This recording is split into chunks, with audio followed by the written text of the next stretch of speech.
So one announcement from my end. Pursuant to Rule 251, paragraph 4 of the Rules of Procedure, I would like to inform you that there was no request to put to the vote the corrigendum announced in plenary yesterday at the opening of the sitting. The corrigendum is therefore deemed to have been approved. The first item on today's agenda is presentation by the Commission President-elect of the College of Commissioners and its programme. Can I please ask you to take your seats and let's have some quiet in this chamber. Before I give the floor to the Commission President-elect, I would like to draw attention to the commitment in the political guidelines for the next European Commission to swiftly revise the framework agreement between the Parliament and the Commission. Discussions are ongoing. President von der Leyen and I have already agreed on political principles on the revision of the framework agreement, and I look forward to completing this process swiftly in the event of a positive outcome of our vote today. So I give the floor to you, dear President-elect, Ms. Ursula von der Leyen. You have the floor.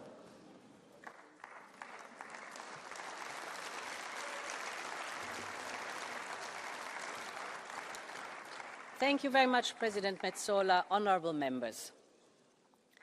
Before I present to you my new team, I would like to start by thanking the outgoing college. 5 years ago, no one could have imagined what Europe would go through, and I could not have imagined a team as dedicated and tireless to go through that with.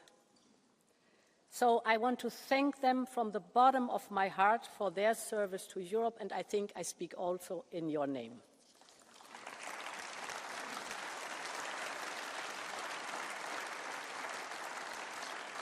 Honourable members, when I stood here exactly 5 years ago asking for your confidence, I spoke of the events of 1989, about the generation that returned freedom and democracy to the people of Europe, the courage of everyday people, like those in Bratislava, in Timișoara, who stood up for their liberty, the leaders like Lech Walesa and Václav Havel, who inspired entire countries and reunited an entire continent.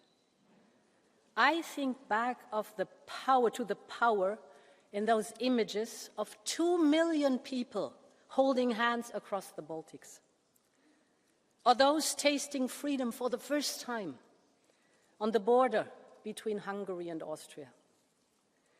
So it was with great emotion that I witnessed the moving events in Prague just 10 days ago.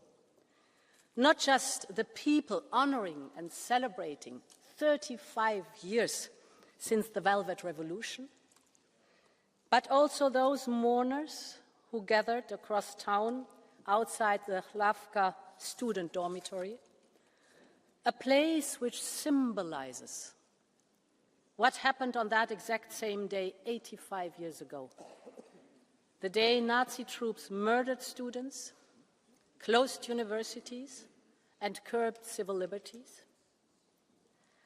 I start with this because these stories incarnate Europe's eternal struggle and sacrifice for freedom and democracy. Because fighting for freedom connects us as Europeans, our past and our present, our nations and our generations.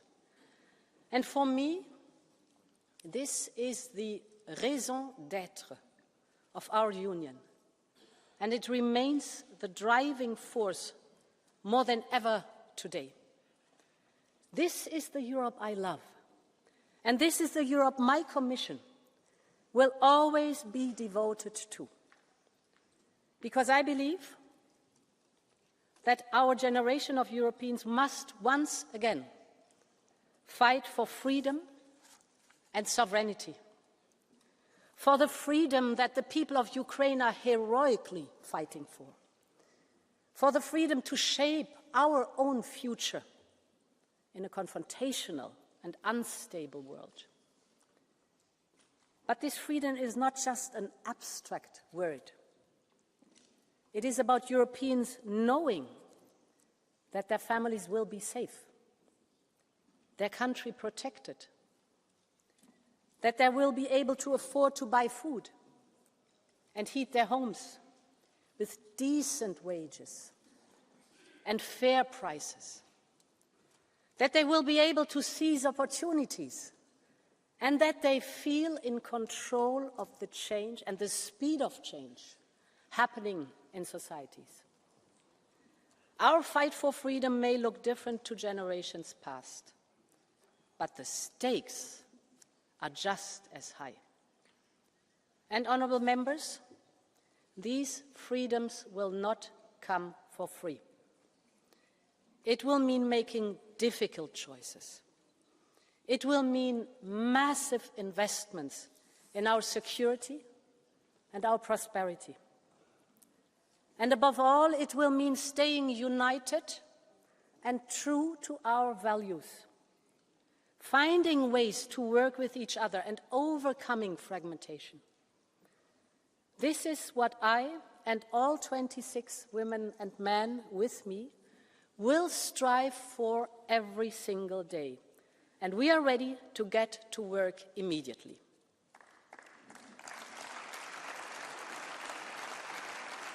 Honourable members, you have scrutinised every member of this college in the last week.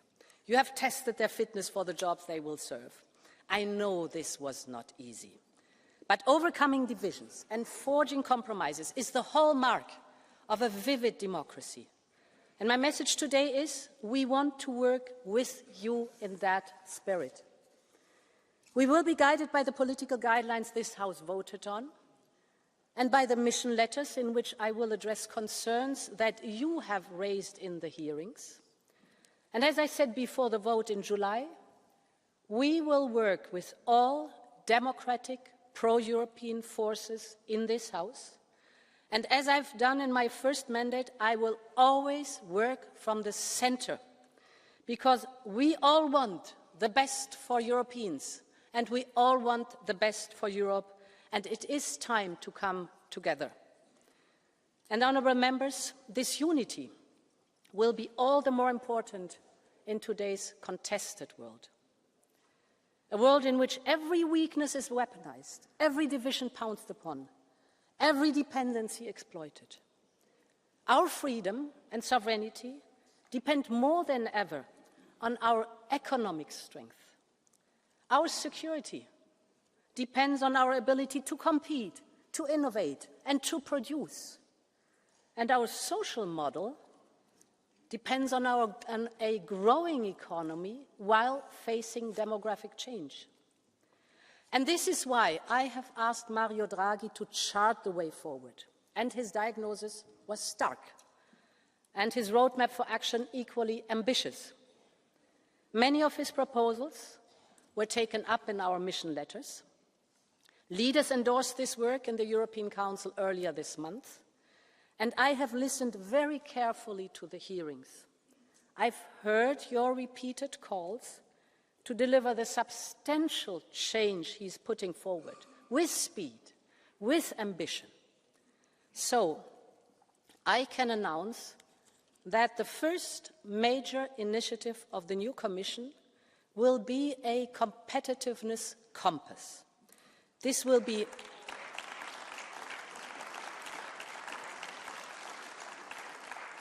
competitiveness compass will be the frame for our work for the rest of the term. The compass will be built on 3 pillars from the Draghi report.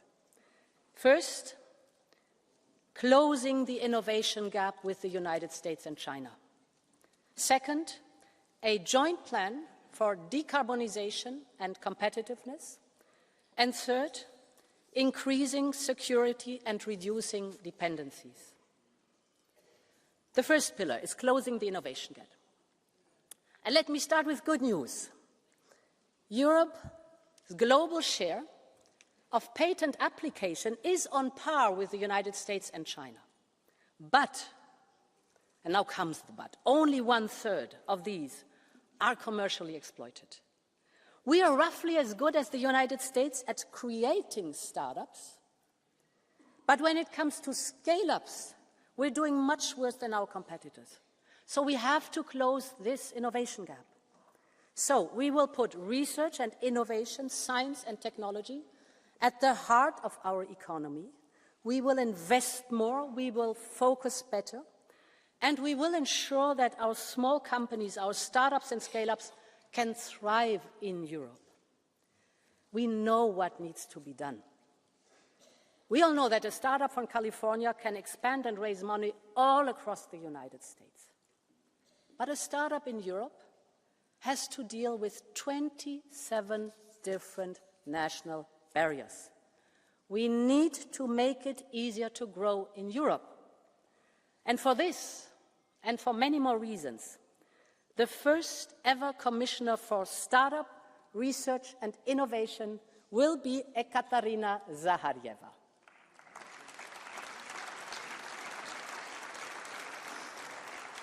Her leadership and experience will be invaluable to get more breakthrough tech from the lab to the market.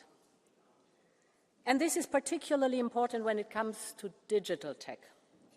For us to be competitive, Europe must be home to the next wave of frontier technologies. And I can think of no better person to lead on this as Executive Vice President than Henna Virkkunen.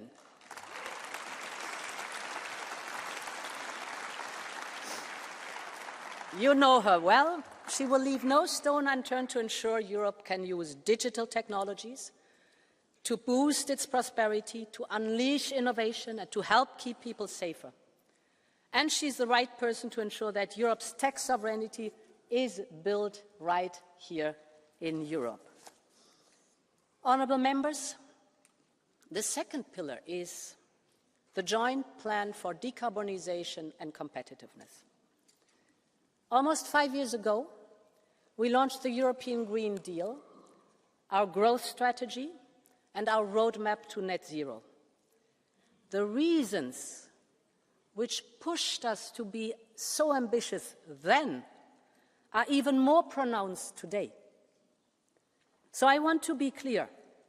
We must and we will stay the course on the goals of the European Green Deal.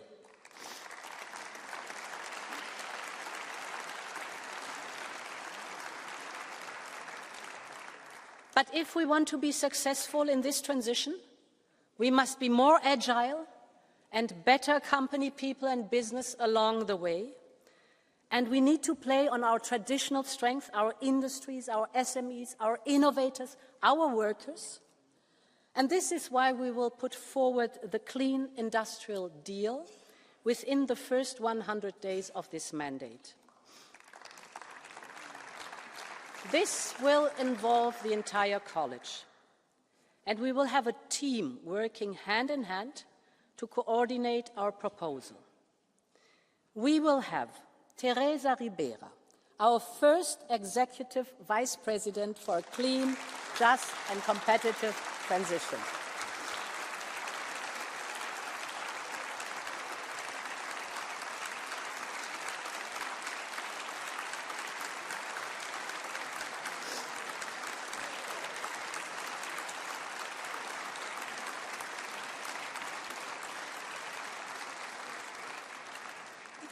She's well equipped to ensure that we have a modern competition policy to support our ambitions. She's a true and devoted European, and together we will always work for the European interest. We will have Stéphane Séjourné. You know him well in this Parliament.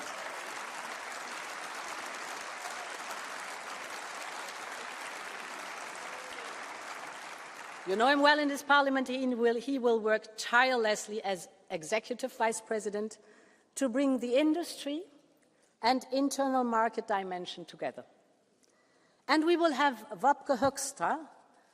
Wopke was our key coordinator, key negotiator at COP28 and 29, and he's already leading the road to net zero and clean growth.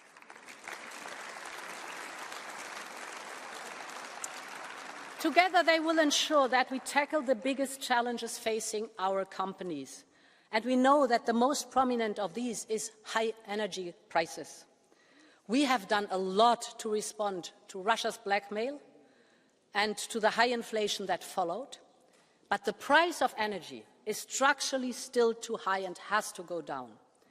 And that is what Dan Jorgensen will be working on, building on his previous experience.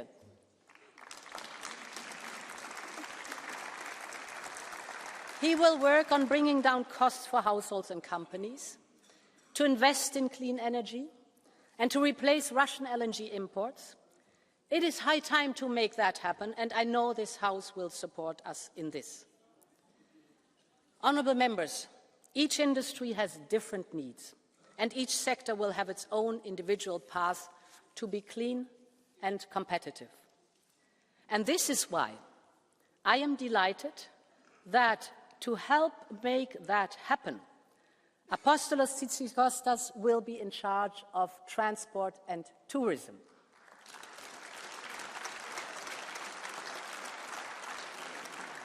His vast experience of European regions will be invaluable to develop connectivity.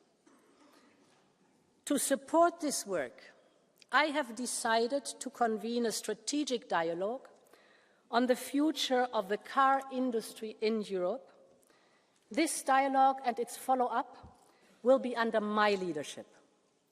We will bring together all stakeholders around the table to listen to each other and to design solutions together as this industry goes through a deep and very disruptive transition. Europe's car industry is a European pride. Millions of jobs depend on it. And together we have to make sure that the future of cars will continue to be made in Europe. Honourable members, the third and the last pillar is reinforcing our economic security. We know that overdependencies can quickly turn into vulnerabilities. And this is why stable and secure supply chains are so vital. Critical raw materials are the most obvious example.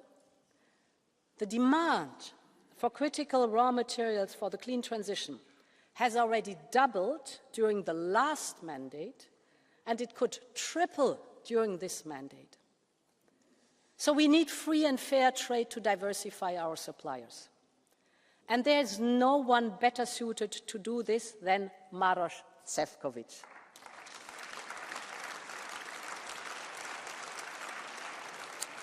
He will deliver more partnerships for trade and investment and also to protect our economic security against the greatest risks to our strategic interests and sovereignty.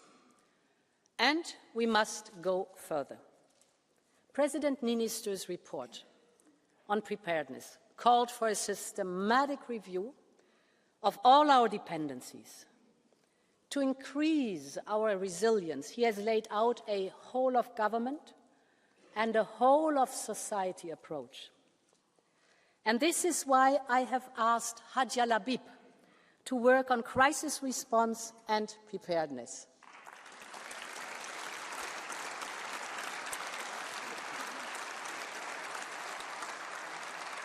Her work will be supported by HERA.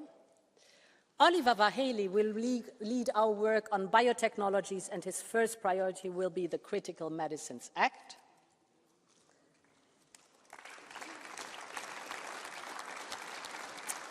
And Jessica Roswell will work on developing a competitive circular economy. This is crucial to give us more independence. Honourable members, we've paid the price for putting our future in the hands of a single supplier, and we will not make the same mistake again. European sovereignty is not for sale. Honourable members, war, conflict, and human suffering continue unabated in our neighbourhood, from Ukraine to the Middle East to parts of Africa. Europe must play a stronger role in all of these areas.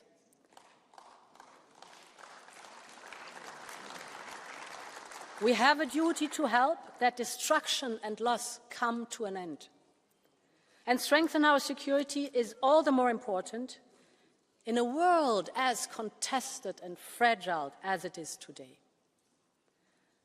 A world in which I believe Europe is needed more than ever. Just think of multilateralism and partnerships, sustainable development and humanitarian aid, security and human rights. They are more important than ever, and they will continue to be the linchpin of our external action. And this will need a lot of work and tireless leadership.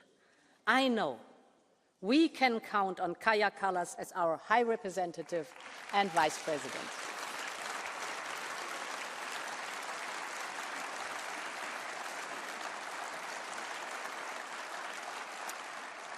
She's the right person at the right time for Europe's diplomacy and interest in the world. To work on sustainable development, international partnerships, and to work on investments via Global Gateway, I have chosen Joseph Sikela. He will bring his business-like mentality and his experience to the table to develop the truly strategic approach that we need. And we will need a special focus on the regions with which we are bound to by history and by geography, starting with our southern neighborhood. I am delighted that Dubravka Šuica will be our first ever Commissioner for the Mediterranean.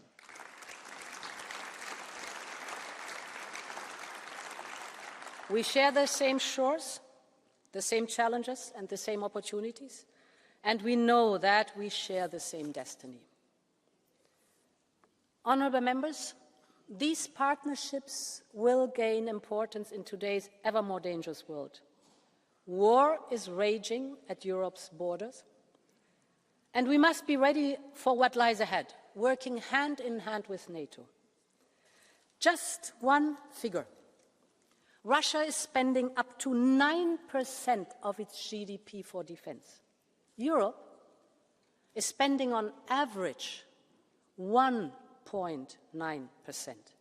There is something wrong in this equation. Our defense spending must increase. We need a single market for defense. We need to strengthen the defense industrial base. We need to improve our military mobility. And we need common European projects on defense. And this is why Andrius Kubilius will be the first European Commissioner for Defence.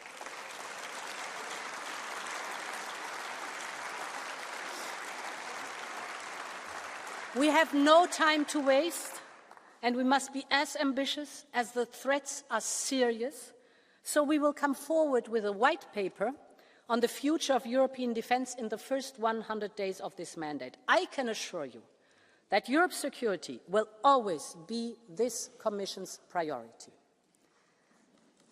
Honourable members, this fight for freedom does not just apply to our 27 member states. The dream of Europe extends to the Western Balkans, to Ukraine, to Moldova and beyond. We've seen the bravery of the people of Ukraine in pursuing their European journey. We've seen the resilience of the people of Moldova to stick to their European future. I have seen, and we have seen, the commitment of the Western Balkans to reform, to grow, and to get ready to join the European Union. And at the same time, we've seen how Russia will stop at nothing to prevent them from having a European future. But, honourable members, Europe's commitment to these countries will always be stronger. And let there be no doubt, we want Ukraine as part of our European Union.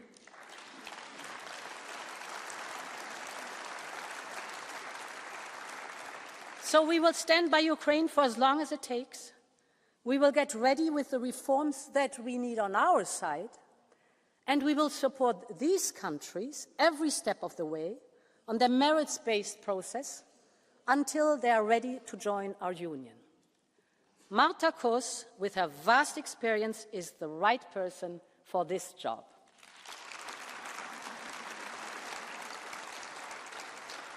the vision of a continent united by democracy, the rule of law, and respect for fundamental freedoms will always drive our work, because the people of these countries deserve a future of peace, progress, and prosperity, and we will make sure that that future can be in Europe. Honourable members, these are the three pillars of our competitiveness compass: innovation, decarbonisation, and security. They will all require a new approach to coordinating our policies. And they will all need a major boost of investment, of simplification, and of skills. First, on the question of investment, of financing. This will have to be an investment commission.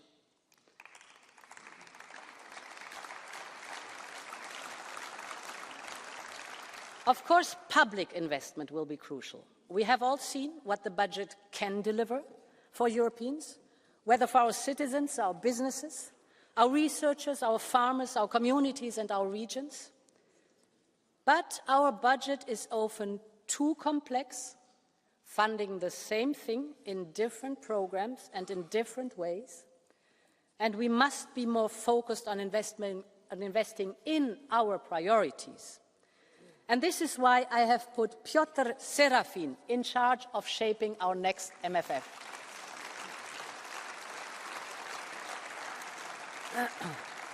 He's a skilled negotiator. He will work with the Parliament and the Council to deliver a simpler, more focused and more responsive budget. And he will work to ensure that Europe has the means to deliver on its ambitions.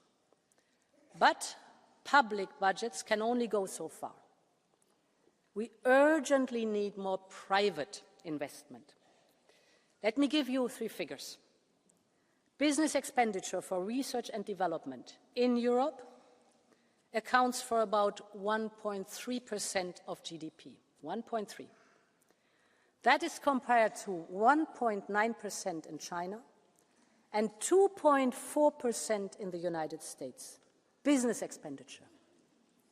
So this private capital gap is the main reason we lag behind on overall R&D spending and thus on innovation.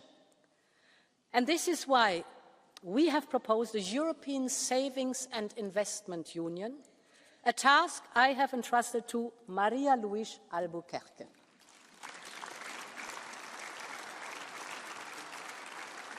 She will help ensure that European companies can find the capital they need here in Europe. And with her experience, I know Maria Luís is the right person for this job. Honourable members, for Europe to catch up, we will also need to make things easier for our companies. They are telling us that the regulatory burden weighs heavily on them. Too much reporting, too many overlaps, too complex, too costly to comply with. We need to streamline our rules to reduce the burden on businesses, and we need to give legal certainty about what we expect from them. And this is why I have asked one of our most experienced commissioners, Valdis Dombrovskis, to take the lead on simplification and implementation. Oh, merci. He will also be responsible for boosting Europe's economy and productivity. I can announce that one of our first steps in the new mandate will be a new omnibus legislation. We will look at different sectors and assess the European legislation. Our single market has always been the greatest engine for growth. And this was the message delivered by Enrico Letta in his report. And the greatest strength of our single market is that it replaces a myriad of national standards and customs with a single set of rules. So we need to get back to what the single market does best and make business easier. That's our task.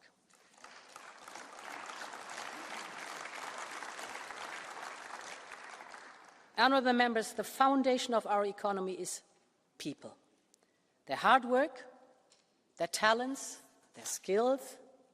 Competitiveness today is less about the cost of labor. That was 20 years ago. But it's much more about the knowledge of workers. And this is where we can outmatch our competitors. Here in Europe, companies find incredibly experienced workers and top-notch tech graduates. But we do not have enough of them. And this is a handbrake on our ability to compete. For this reason, I have appointed as Executive Vice President to lead our work on skills and preparedness, Roxana Minzato.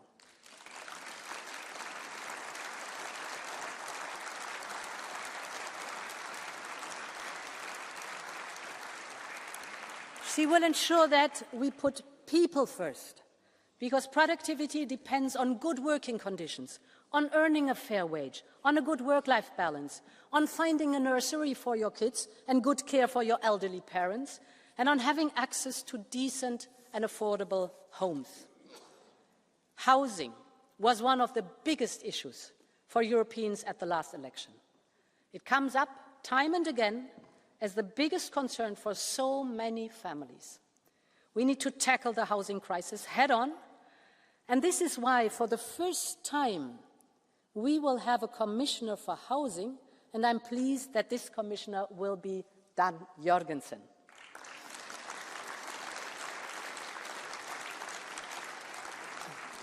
This idea of putting people first has always been at the core of Europe's social market economy. We want strong social partners.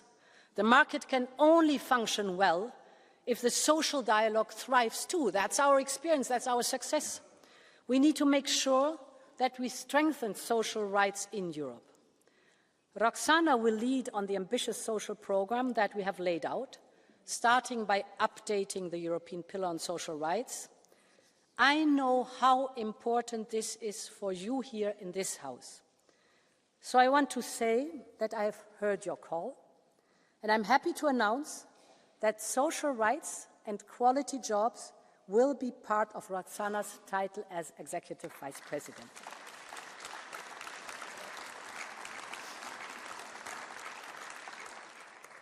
Honourable members, this is how we will uphold the unique quality of life of Europeans across Europe.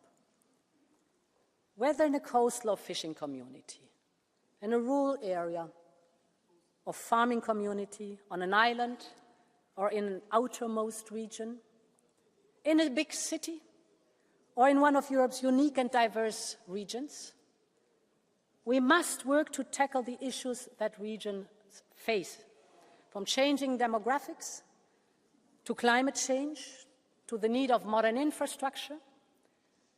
And this goes to the heart of the freedom I am talking about today.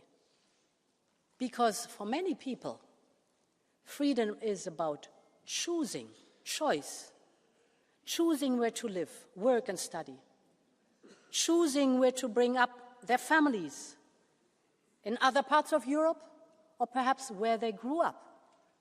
This is what Letter called the right to stay. I want regions and communities to be in control of their own destiny and to help shape our policies. This is the task of cohesion and reforms that I have entrusted as Executive Vice President to Raffaele Fitto.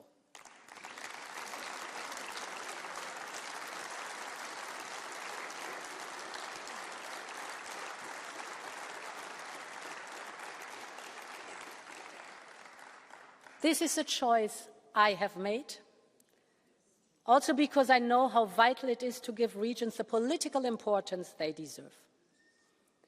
And this is notably the case in our rural and coastal communities. Farmers and fishers give us the highest quality food in the world.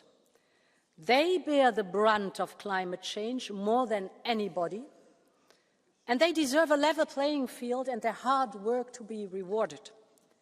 We must ensure that our farmers and fishers have a fair and sufficient income, and that they have the right incentives to help protect our nature.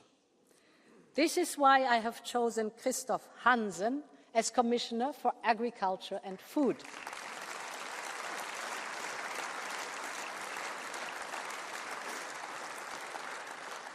He will bring the same skills to find compromises as he always did in this House. And he will lead the follow-up of the strategic dialogue for the future of agriculture in Europe. And I chose as commissioners for fisheries and oceans, Kostas Kadis.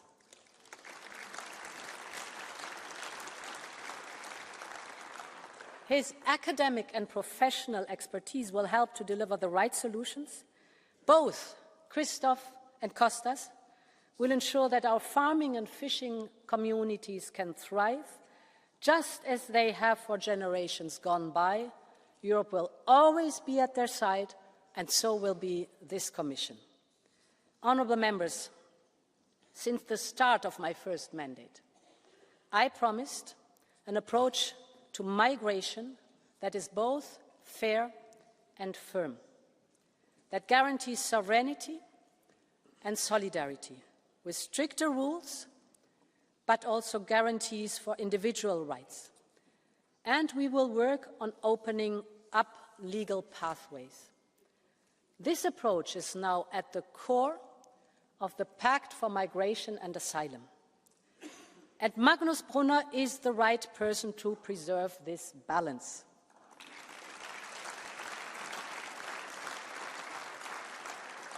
And he will work every single day to secure our external border and bolster our internal security.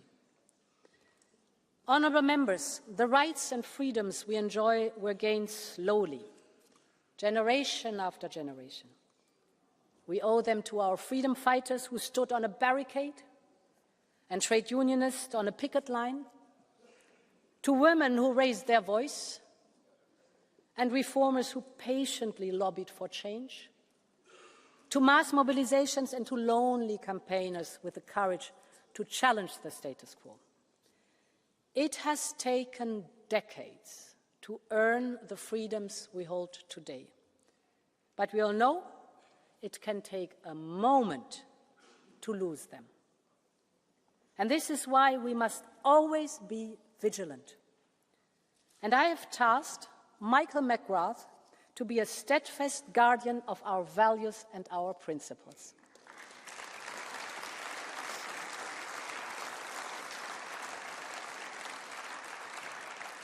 And I've listened to our European Parliament and added consumer protection to his title.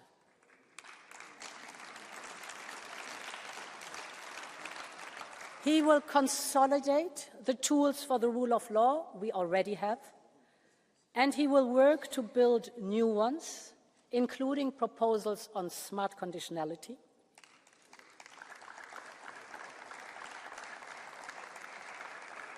And he will make sure that the rule of law and justice for all remains at the heart of the European project. And he will strengthen equal application of all rule of law instruments, our values, our foundation, and our common bond. And they will always be our future.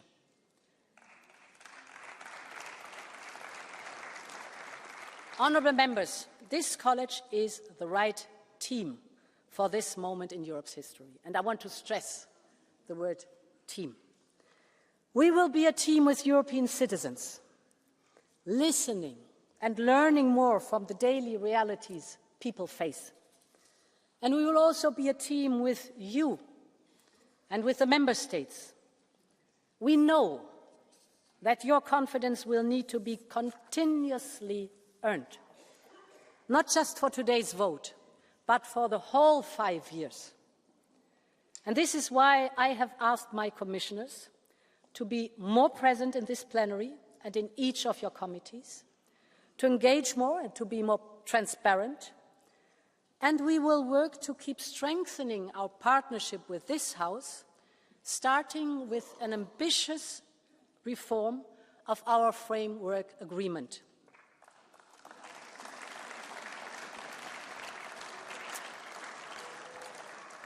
You can count on me, and you can count on Maroš Šefčovič and all commissioners to deliver on that from day one. Together we can work on an ambitious reform agenda in general that Europe needs. I believe we need treaty change, where it can improve our union. And I want to work on that with this House. And this team that you are voting on today is truly European. It represents different nations and generations. We have former prime ministers and ministers, mayors and local officials. Some have been CEOs and others have worked for non-profit. Some have been journalists and business owners. Others are biologists and physicists by training. Some are from rural areas and farming stock, and others from the bright lights of our big cities. Some have lived through war, others through the transition to democracy. I am proud that this team is so diverse in so many ways. But we all know there is more work to do.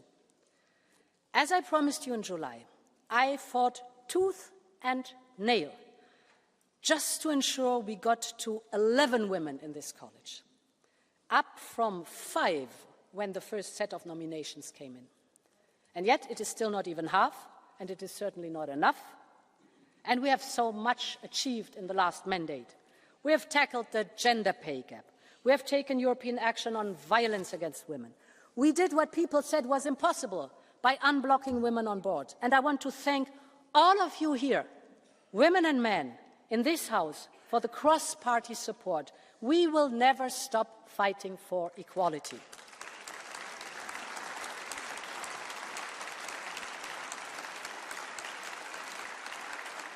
And this is why I'm so glad to have Hadja Labib as our Commissioner for Equality.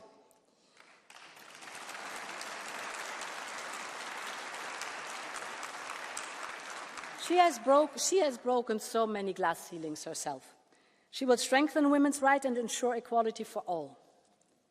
Together, we will work every day to bring different parts of our society together. And I have chosen, last but certainly not least, Glenn Micallef, born in the year of the Berlin Wall, when the Berlin Wall fell, to be the bridge between generations. He'll support our young people and ensure solidarity between people of all ages.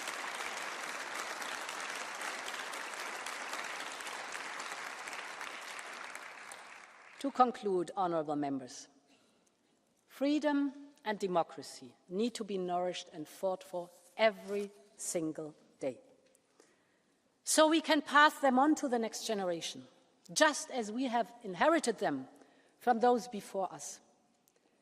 Last week, Strasbourg marked a momentous anniversary. 80 years since the day Strasbourg was liberated, November 23rd, 1944. After 5 years of Nazi annexation, Strasbourg was finally free.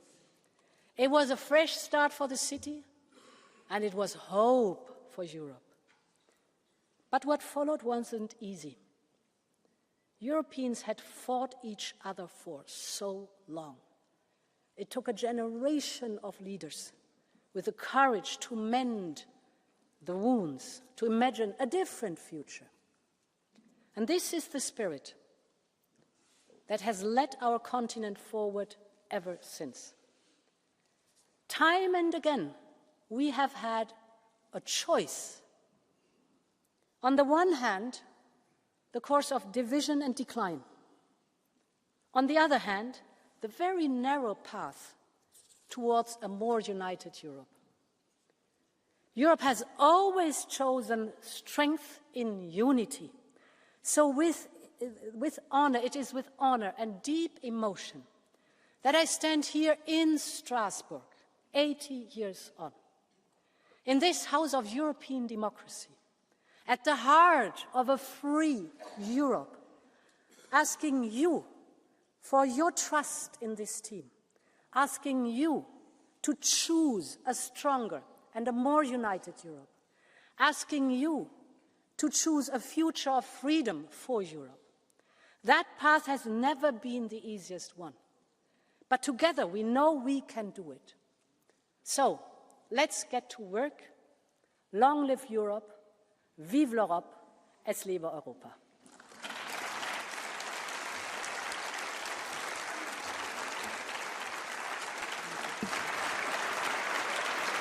Thanks a lot. Thank you. Thank you very much.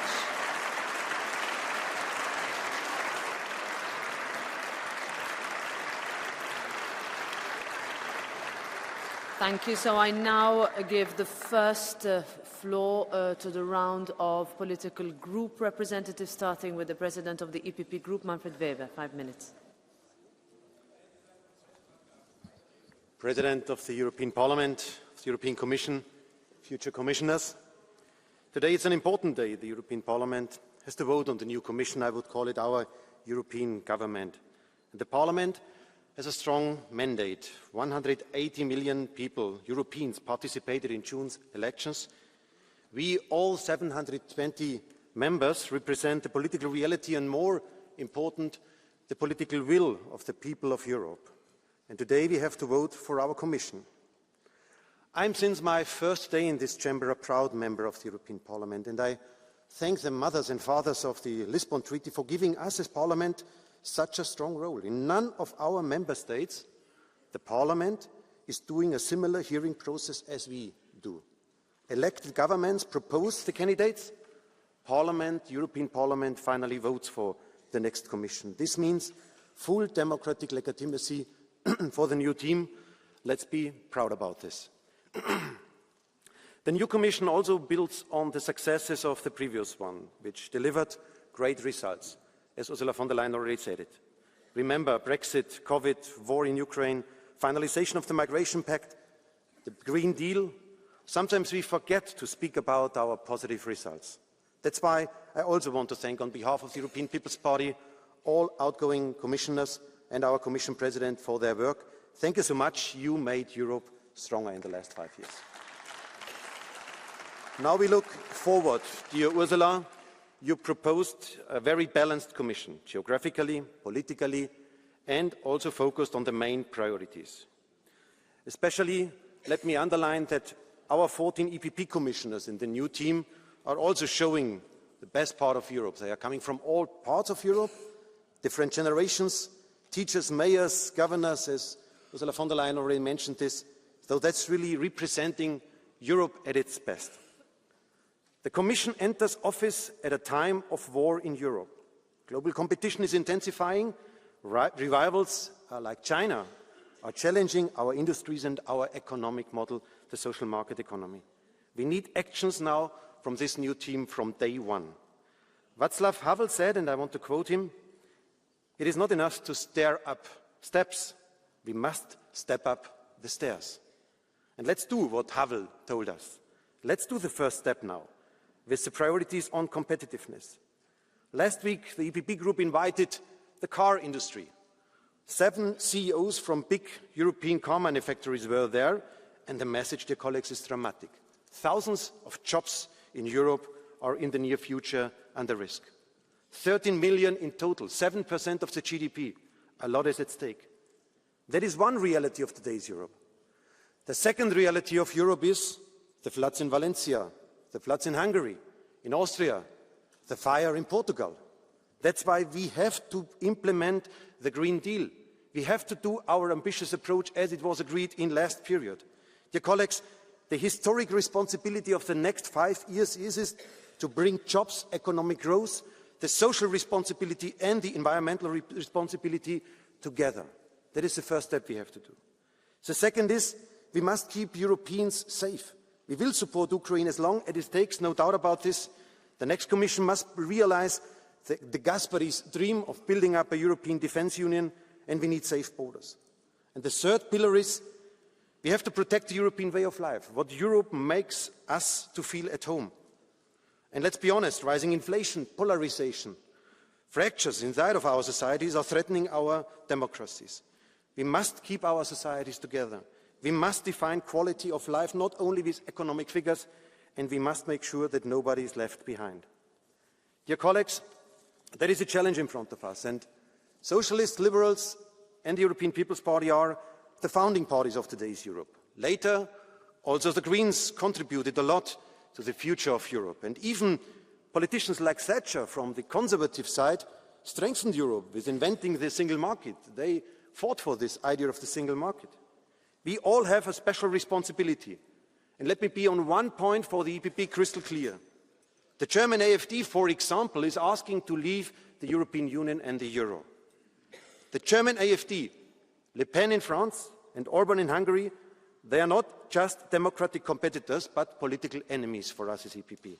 I will not allow them to destroy my Europe I love so much. Peter Magyar against Orban, Donald Tusk against Kaczynski. The EPP is in the first row of defending what we believe in. Pro-Europe, pro-Ukraine and pro-rule of law. And I thank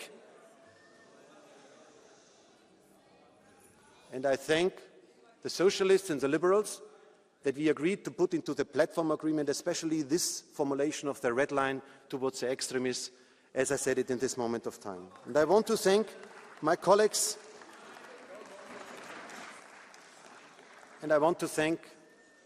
Irache and Valerie. We have worked together in the last month already very intensively. I want to thank the Greens, Terry and Bas, for the constructive approach, but also Nicola, because with this ECR support we achieved a two-thirds majority. We have different ideas, dear colleagues.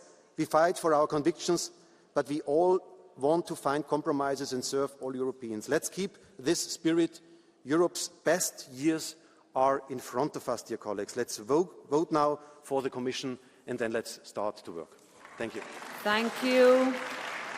I give the floor now to the President of the S&D Group, Irache Garcia Perez. 4 minutes.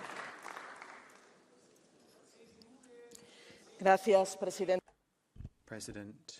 President von der Leyen, the new Commission will take office at a decisive moment for the future of the European project, a time when so much is at stake, the progress for our citizens, the very survival of the planet, competitiveness of our companies, our defence capability, and the leadership that we want in the world.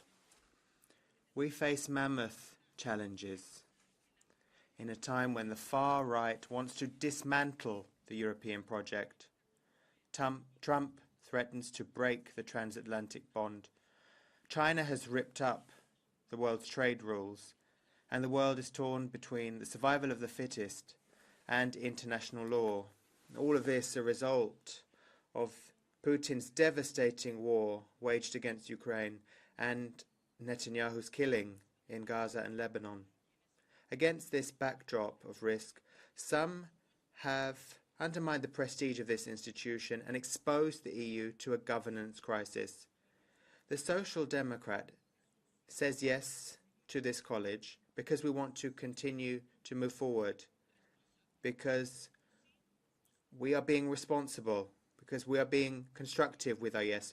We are thinking of the stability of the EU when we say yes, but we're not giving you a blank check. Ms. von der Leyen, Mr. Weber, European forces have built the EU since it began, and we have an agreement, and you have to honour agreements. Be faithful to your pro-European tradition and recommit to the pro-European majority. I must insist, we will not accept you playing both sides. You cannot build Europe with those who want to destroy it. It is immoral to build Europe with those who are pushing an agenda where they will remove rights. They deny climate change. And they want to reverse equality, environment and social justice policies.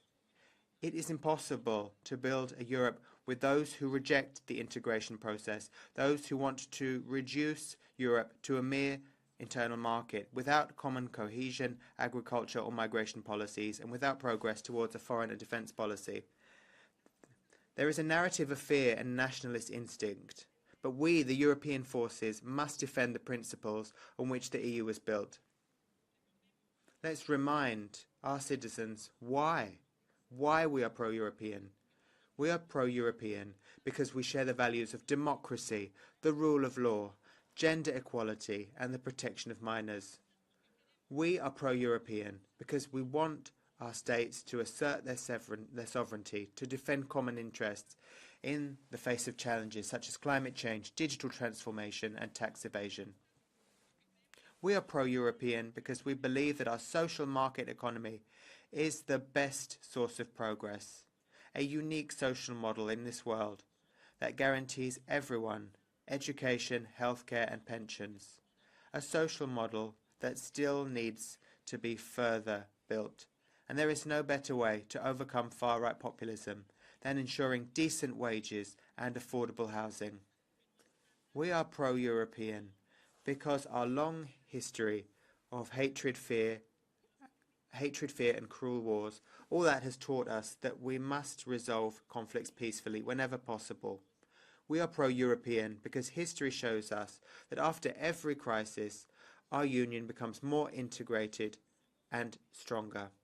Yes, we are European Social Democrats, and with Teresa Ribera leading the way in the green transition, Roxana Minsatu's commitment to quality jobs, with Dan Jorgensen's commitment to access to housing, and with Glenn Mikalev's involvement in the future of young people, with all of them, we will show even more leadership in the future. The history of Europe bears the hallmarks of social democracy. We will continue with our head high and with our values intact as we deal with new challenges. Ladies and gentlemen, the European Union is the most successful integration process in the world's history. Together, we have managed to bring stability and progress to a part of the world where 27 countries live with 448 million people.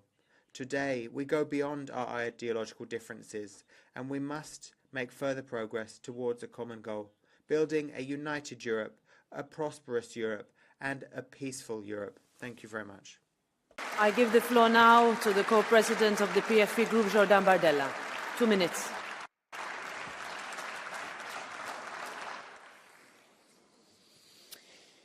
Merci, Madame la Thank you, Madam President. President of the Commission. After a mandate with various failures and scandals with elections, with the functioning of the EU as challenge, today you are presenting the new team in the Commission. These commissions are anonymous, unknown to the general public. They haven't been elected by anybody, but they dictate the everyday lives of 450 million citizens. They have control over whole swathes of the economy. They, from the corridors in Brussels, can decide to ban sales of combustion cars by 2035, and draconian regulations for farmers without bothering about the draconian effects of the decisions. There are popular disputes, and despite the disputes raised by the farmers, you reaffirm your ideology and the Green Deal and your project of degrowth, which means that sovereignty of European nations and those of others will be in the hands of others.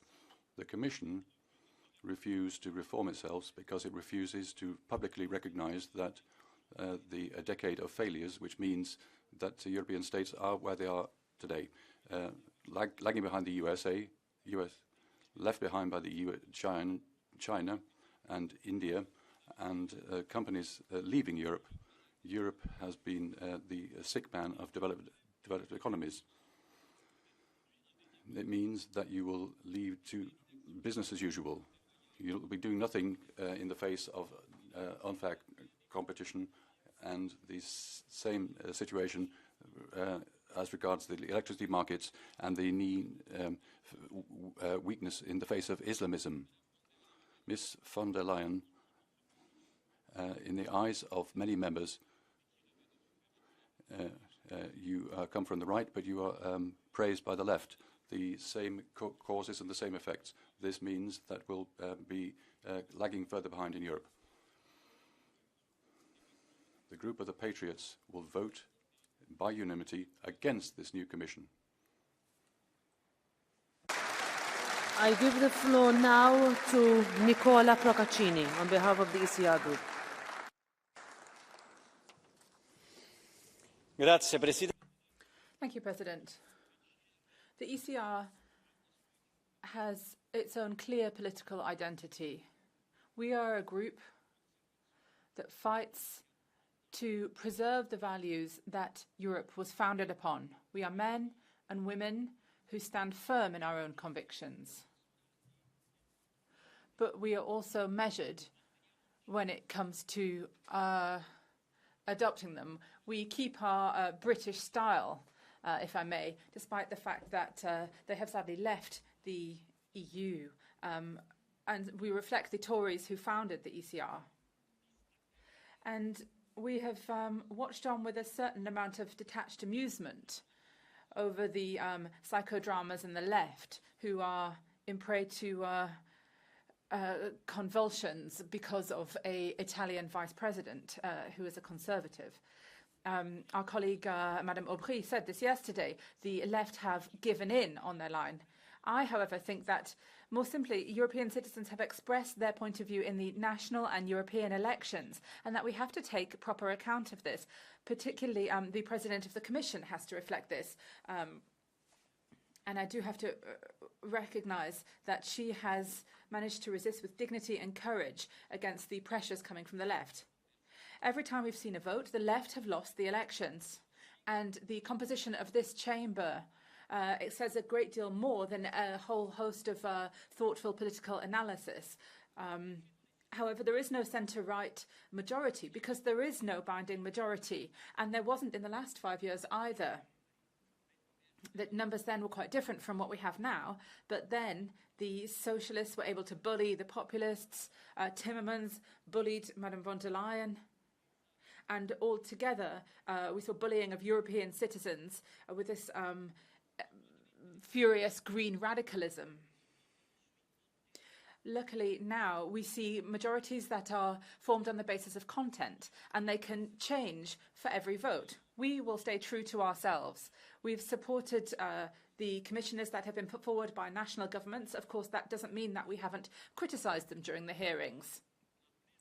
But we respect the prerogative of member states to nominate their own commissioners. And we will allow freedom to vote how you wish today, because every delegation has the right to decide based on their own national interests. This doesn't mean that we're Eurosceptic or anti-European. This means that we believe in the original excellent idea of a Europe of its peoples who are united in diversity. Thank you. Grazie. Now I give the floor to the President of the Renew Europe Group, Valérie Hayet. 4 minutes.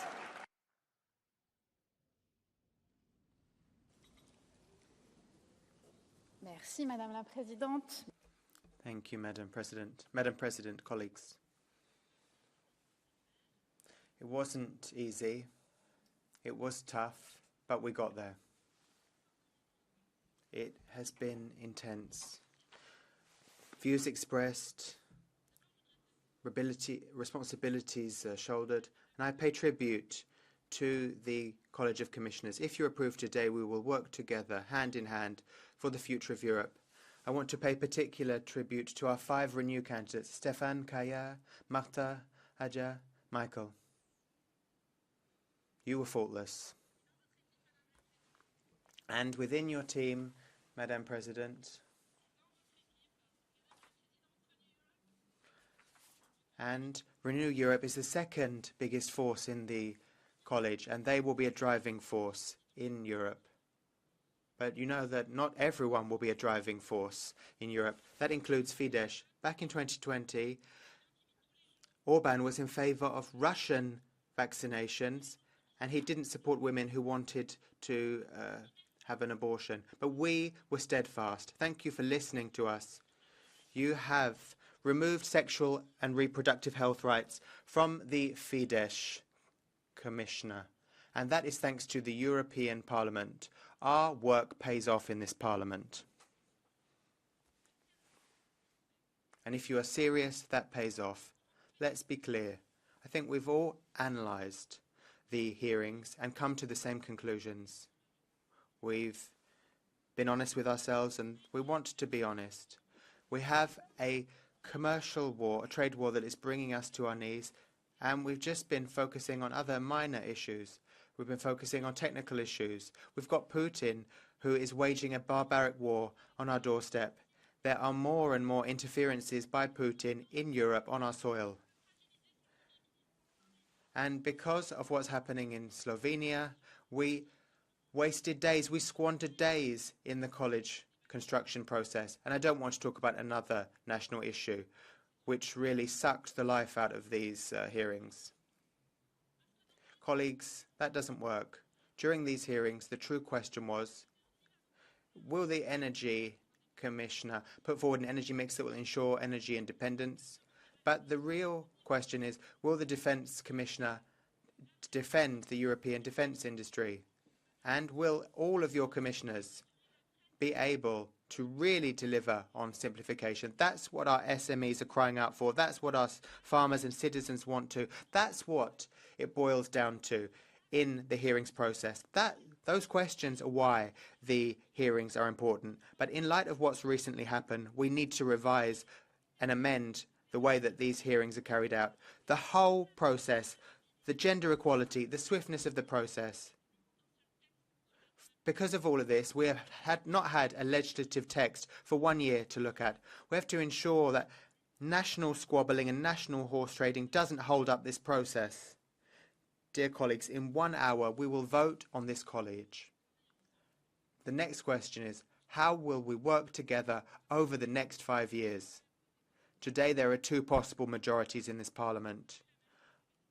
We have the Venezuela majority on the one hand, and that Venezuela majority will undermine Democrats and democracy. The Venezuela democracy is against Europe, and it is not natural. If you look at the text that it comes up with, they end up falling at the end of the day anyway. Then we have the only viable majority, the only real majority, the one that came up with the RRF, the one that came up with the Green Deal, the one that defends Schengen and came up with Schengen and the euro in the past. It's the centrist, pro-European majority. Manfred. Irache. The pro-European majority was formalised last week in the agreement that we clinched. Thank you very much for that joint work.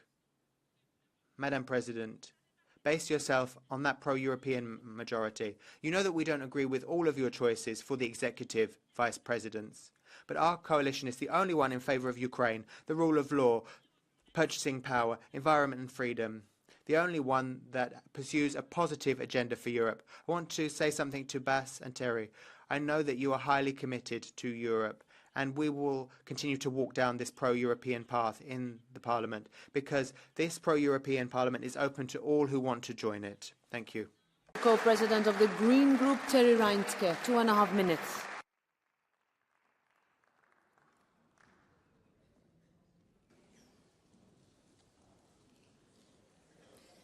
Thank you, President. Liebe KollegInnen, Frau Colleagues, President of the Commission, I think it's clear, and if we look back, we can see that we have huge geopolitical challenges. A demagogue and anti-European has been elected to the White House. In Ukraine, at the moment, we have the most bloody battle since the start of the war. And we see how brutally climate change affects us, not in the future, rather today. These are huge challenges, and we also have huge responsibility. And we need a commission that is able to act, and that means having a parliament that can act. But the European Parliament, to be honest, in the recent weeks has weakened itself. The process of hearings, it wasn't about qualifications, it was about power games, and with a brutal end last week where the candidates of the far right were waved through committees, unfortunately with votes from the Conservatives, the Social Democrats and the Liberals. We in the Greens voted against, and that's by conviction, because we're sure that only by being pro-European and having pro-European majorities across the centre, we can have a functioning Europe.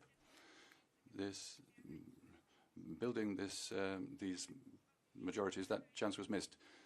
And if we'd had European majorities, we would have had a strategy that would have strengthened the Parliament and would have been able to find majorities in the future. The EPP unfortunately, is prepared to work with the far right. That's a risk for the European project as a whole. But we in the Greens, we're saying very clearly, because this European project is so close to our hearts, to the last moment we negotiated. We didn't do that for idleness or pride, not because it was easy. Because we've done that because we want to support the EU. And overall, we got agreement to the Green Deal, the rule of law, and pro-European majorities from the President. And the debates in the group weren't simple. This decision was very difficult for us. And not all members in the Greens came to the same result. I have great respect for the differences in the opinions of colleagues. At the end, we had a slim majority in our group for this Commission. In this Parliament, we'll be both critical and constructive. We want to be pro-European, to have pro-European majorities against the far right, because that's the only way in which this European project can be protected. Thank you. I give the floor to the co-president of the Left Group, Manon Aubry. 3 minutes.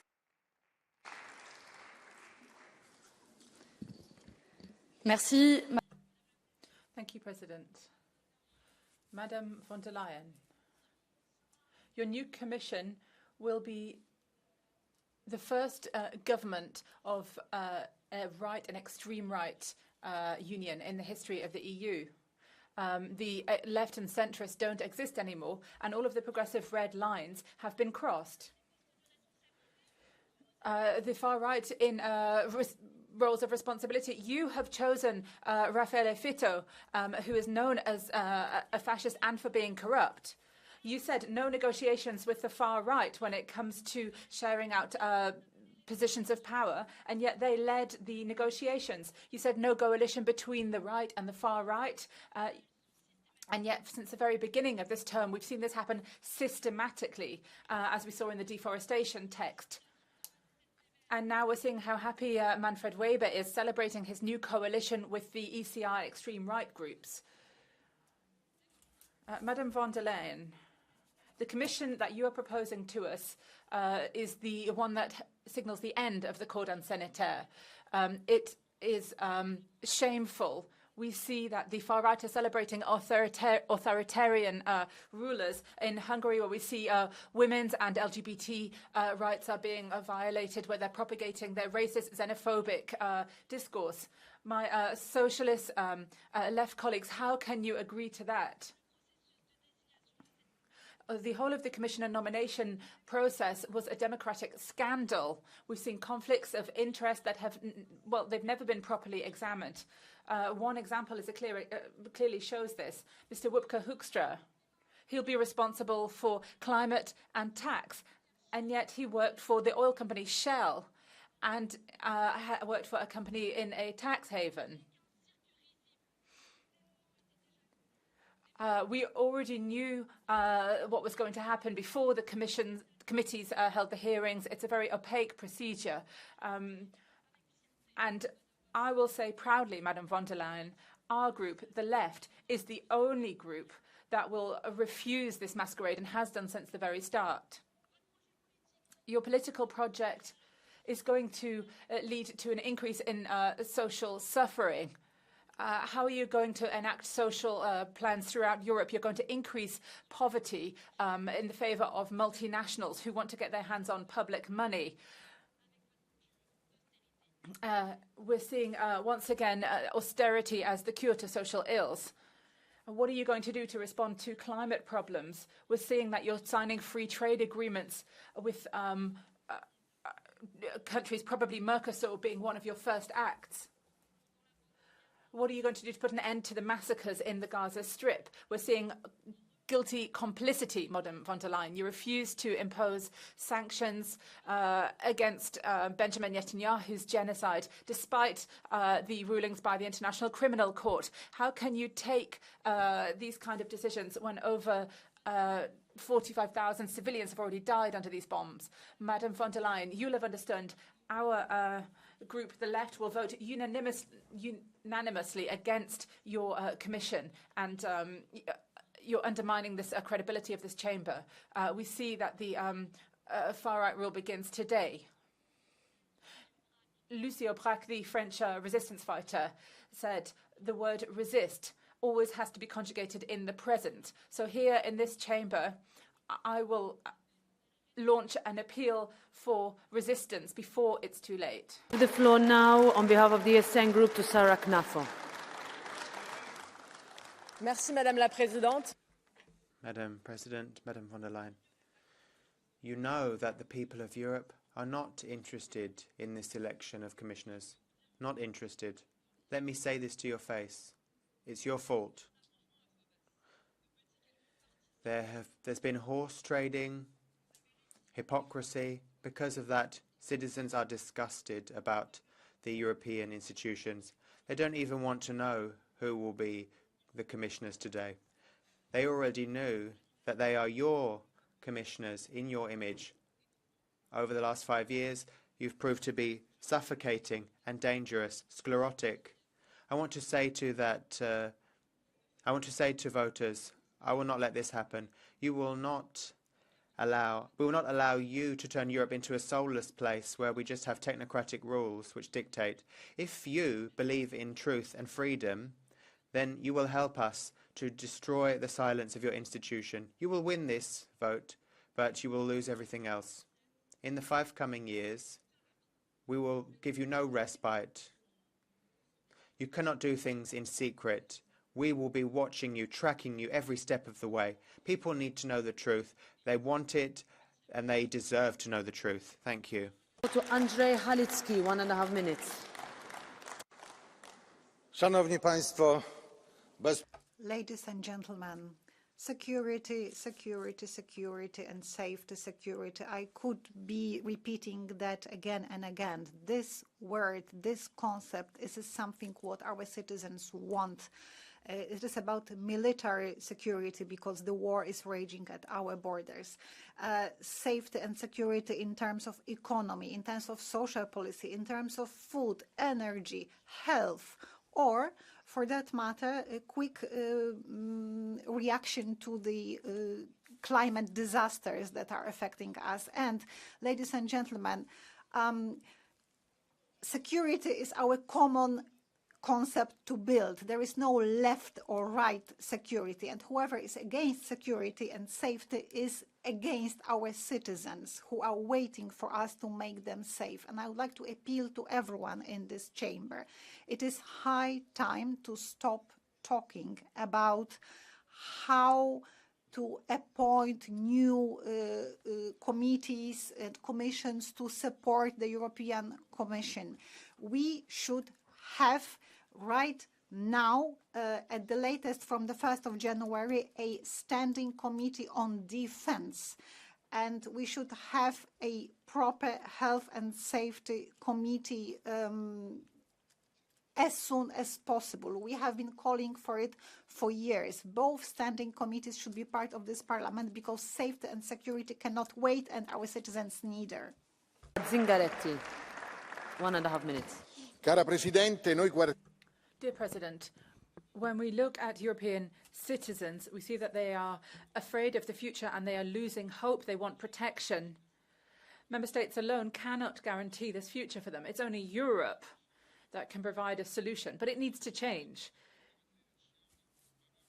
Europe that doesn't govern nation by nation, but it takes a federal responsibility. We have to invest in stronger shared policies for employment, for technological innovation, industry, proper training for human resources, dealing with digital and environmental problems, looking at new forms of welfare and ensuring that we can protect people. We have to be bold in our reforms that will allow us to be a global player to ensure that we can defend peace. Strengthened, enhanced cooperation, looking at unanimity, looking at fiscal policies that will provide justice. President von der Leyen, we in July voted for your programme for all of these reasons. Now, if you've changed your mind and you're looking for other ways forward, it would be correct to say it clearly, because we have to vote based on facts. And be careful, nationalists don't have a different view of Europe. They don't want a united Europe, and they work with Europe's enemies. We have to ensure that we're not giving gifts to Trump and Putin. Today, we have to ensure that we respect the programme that you set out, and we will fight in every parliamentary arena to ensure that we focus on new pro-Europeanism. Mr. Spinelli said the way forward will not be easy, it will not be safe, but we have to travel it anyway, and we will do that. That's why we will vote in favour, but clearly saying that we want to move towards a stronger, more humane Europe. Honourable Zingaretti. Next is Harald Wilimski, 1 minute. Thank you very much, ladies and gentlemen. Looking towards the left and the Greens and the markets, whatever, I can't accept that my political group is called extreme. You were the ones. You said that you supported a violent person attacking people with a hammer. We are in favour of democracy and the rule of law. Ladies and gentlemen, we haven't fraternised with Ms. von der Leyen and her commission. We reject this commission. Not a simple 9, it's 3 times, 5 times over, because this commission is for mass migration, depriving freedom, warmongering, and deindustrialization, and the downfall of Europe. The European treaties, in those it should be 18 commissioners, and only with the agreement of the unanimous agreement of the Council. And it has been blown up to 27. It's unnecessary in a time where we have economic problems. You could have saved money. You could have deregulated. You could have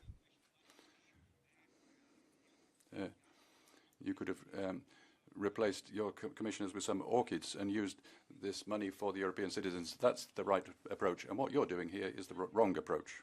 Bielan, ECR. Dziękuję bardzo, Pani Przewodnicząca. Thank you very much, President.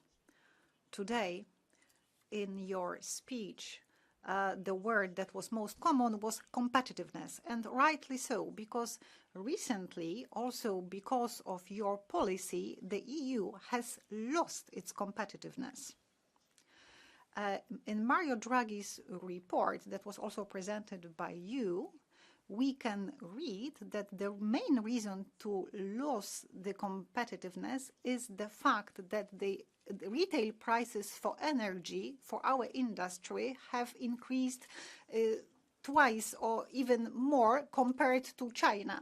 So we have the highest energy prices in the world, and this is why, because we had this completely mad European Green Deal. And what is your conclusion today? You have not only told us that you are not going back from this policy that is leading us to a disaster, but because you are in need of the votes of the Greens, you are going to introduce more of the same. But during the last election, our voters voted clearly against it. Unfortunately, you have just proved that you are deaf to the voices of our citizens. Nobody is saying that we should not protect the environment. However, the only result of the current climate policy in the EU is higher energy prices, higher prices for cars, higher prices for heating, and higher prices for food. We have not heard anything about going away from the detrimental migration policy, but we have been hearing for months and months about the Mercosur agreement that is going to kill our agriculture. And yes, there are quite a few competent commissioners in this team, but the detrimental policy of the College of Commissioners as such is not going to change, apparently. We do not agree, and that is why the peace delegation in the ECR, we are going to vote against you. I give the floor now to Billy Kelleher, 1.5 minutes.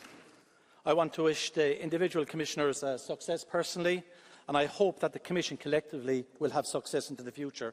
We have significant challenges geopolitically, economically, and in the areas of competitiveness. President, you referenced the issue of increasing our spending in innovation and research, decarbonising our economy and supporting the Green Deal and ensuring economic security. These are critical issues to be dealt with immediately. You speak about investment in public and private funding, simplification of the single market, decent wages, quality of life, education, childcare, healthcare and housing. And in our regions and our rural communities, you speak about ensuring that farmers and fishers have a future. But most importantly, President, we have a duty in this House to ensure that we hold you to account. You spoke about the fact that you were going to work from the centre out. Well, I honestly believe that the centre starts there and finishes there. And if you are to work from the centre out, if you continue and if others continue to listen to the far right, well then the centre will not hold. And our duty is to ensure that the centre does hold, because on the far right they want to destroy the very values that you spoke about. So we cannot give comfort or succour to those on the far right. Let us be very clear. Individual freedoms and individual rights are never, ever come from the far right. And our history and lessons should teach us that. So, Commission, President, I wish you well, and I hope that you will ensure that the coalition of the centre will work, will function and will be supported. And people in this House have a duty to ensure that the coalition works as well. So we do not want to be a truck to those on the right. I give the floor now to Diana Ribay-Hiner. 1 minute. Gracias, Presidenta. Thank you, President. Commissioners, can we have a college without the far right? No, apparently not. There are governments with the far right, so of course we'll have far right commissioners.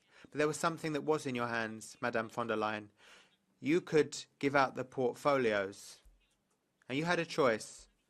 So you decided to give an executive vice president to one of Meloni's people, a very important portfolio on cohesion. So he will manage 1/3 of the EU budget. But we cannot accept that. We cannot support those who in all ways are normalising the far right. In your college, there are people who agree with us and who are not comfortable with your decisions. So we call on you to oppose, but constructively. And let me say, we will always be there fighting for a Europe of freedoms. These are not easy times for democracy. But these are also not times to throw in the towel. Thank you very much.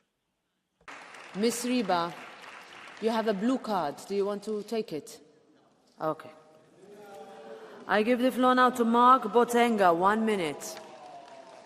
Go ahead. Madame von der Leyen, on vous soutient. Madame von der Leyen, we will never support you. Never, because in your Europe, working is no longer enough to survive. Over a third of European workers today say that their income isn't enough to pay their bills. Over a third of Europeans have had to give up healthcare. Over a third are giving up meals. And 2/3 of parents say they are struggling. And yet here you talk about austerity for workers. You earn 30,000 euros a month. It's very easy for you to refuse to tax millionaires, to tax windfall profits for multinationals. But this is shameful. And nobody's forgotten your trip to Tel Aviv to go and encourage the war criminal, Mr. Netanyahu. We will... perhaps one day this will get you a ticket to The Hague. You've voted for the far right. You've bought out the Greens, humiliated the socialists. But we will be supporting social Europe in the next 5 years, and you can count on us to oppose you. Anderson, 1 minute. Thank you. Donald Trump stellt sein neues Kabinett. Donald Trump is presenting his new cabinet. Very competent patriots. Determined to make America great again and have relevant policies. What do we get? You, Miss von der Leyen. Thanks a lot. They're tearing together tearing down everything which makes European peoples what they are. I want to have a strong Europe, a European of success, of freedom, of democracy, and the rule of law. With you, we won't get any of that. Ms. von der Leyen, you alone would have been bad enough, but the other commissions that you have around you, that means the ruins of democracy and the rule of law. Ms. von der Leyen, you should tell us the truth about the mRNA vaccines. Otherwise, you can just forget things. We won't be supporting you. I can't swear, otherwise the microphone will be cut off. You're corrupt, Ms. von der Leyen, to the last ounce of your being. Minutes.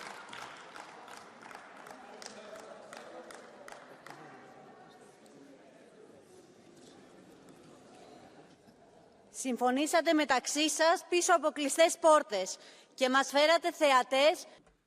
Deals behind closed doors. We are just onlookers in this game. There was not much to the hearings. We were just spectators in the hearings. And there was not much courage. We didn't force any commissioner to be withdrawn. We've got Tzitzikostas from Greece, and he's going to be responsible for transport and tourism. And the Greek government is now protected.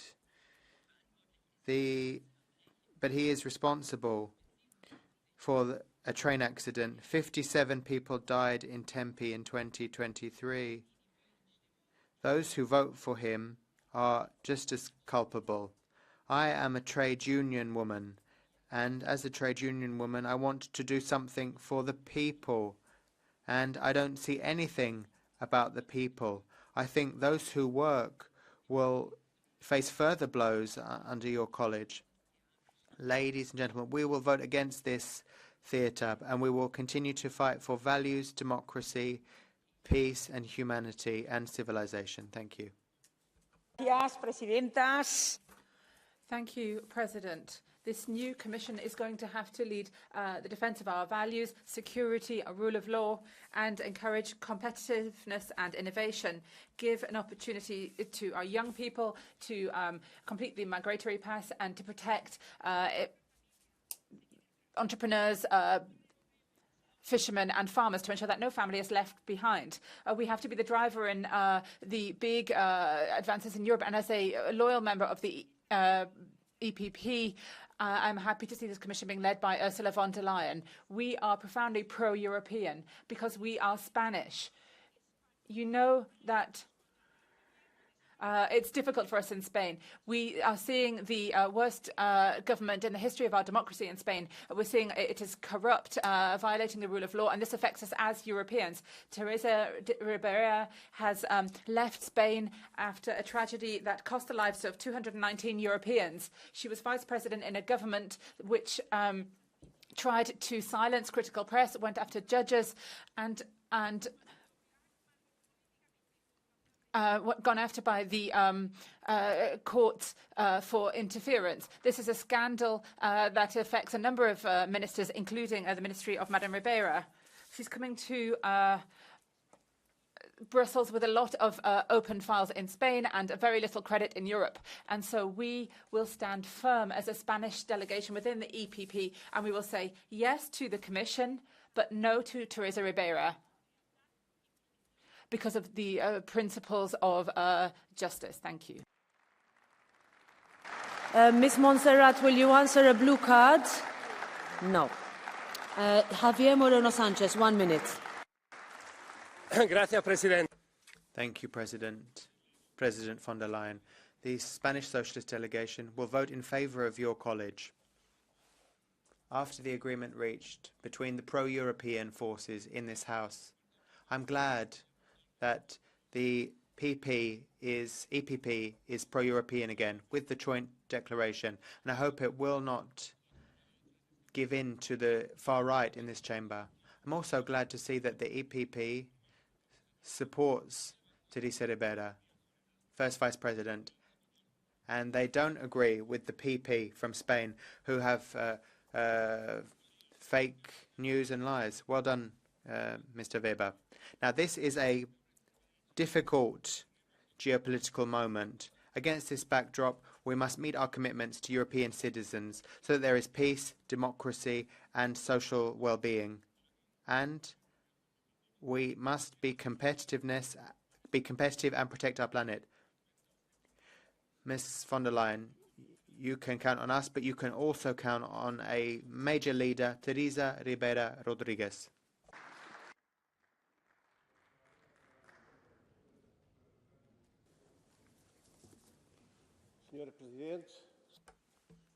President of the Commission, dear colleagues, here I must say that I'm concerned. I'm concerned by the way in which the college was nominated. It undermines our credibility. This should have been transparent and based on meritocracy, but it became political horse trading. This politicization means that there is less trust in our institutions. And if I look at the policies pursued by the previous college and the new college, all of that is very worrying. The Green Deal is becoming a black deal, and it will have unacceptable fallout. Then you've also allowed migration, uncontrolled migration. Every single member state, every single citizen is worried about this migration. So everyone is worried about that. Finally, I want to say one thing. We are in favor of freedom, and we are against totalitarianism. And that is what will be guiding us going forward. Thank you. Fru talman. När väljarna nu... Thank you, Madam President. The electors are turning away from the European Union, and we can see that the left is afraid. We see that the socialists have left migrants come in. It's anger which is reigning. We had negotiations and agreements with the EPP to avoid the consequences of the choice of the electors. But I look to the EPP. Why are you doing that? Why shouldn't you work with us on the right to improve competitiveness? Don't you have climate policies that are realistic nuclear policies? Why not make the borders safe? The electors have given a majority to the right, but today the Commission isn't changing, and that's not being pro-European. That is be pro-stagnation, Ms. von der Leyen. It is managing decline, Ms. von der Leyen. Thank you, Madam President. I will speak in Romanian. Este o dovadă de responsabilitate. It is a proof of responsibility and maturity that we want to show to European citizens, to show them today that we have a European Commission which will start its mandate on the 1st of December. The electoral architecture after the elections has not been simple, so I congratulate all negotiators for your endurance and the fact that you reached this result today. Now, President and Commissioners, now is the time to deliver on expectations, to deliver results today, right now, not in 2 years' time, not in 5 years' time. I would like to share a true concern related to rule of law. I ask you to fully apply clear legislation on social networks, stricter actions to fight against the hybrid war that's becoming ever more present here. Otherwise, democratic elections as we know them, as we want them in Europe, might become history. We are a union of people, not of algorithms. So I ask this Commission that it prevents actions such as the ones in the elections on Sunday in Romania. We need to act now. Thank you. I give the floor now to Marie Toussaint. 1 minute.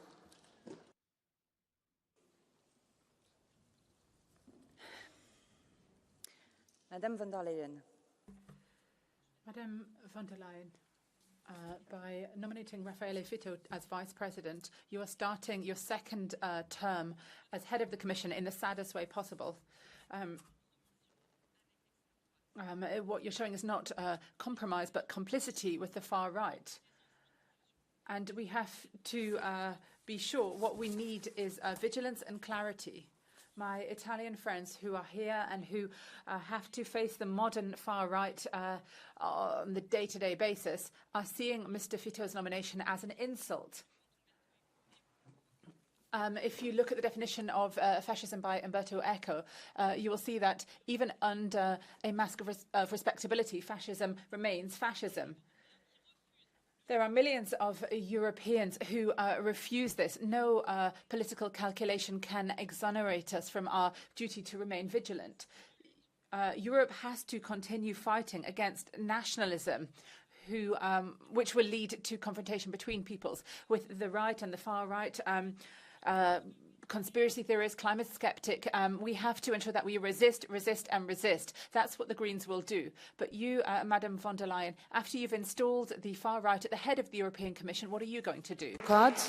Do you take a blue card? No. All right. Next, Irene Montero. 1 minute. Muchas gracias. Thank you, President. Today's college is a major problem for the EU.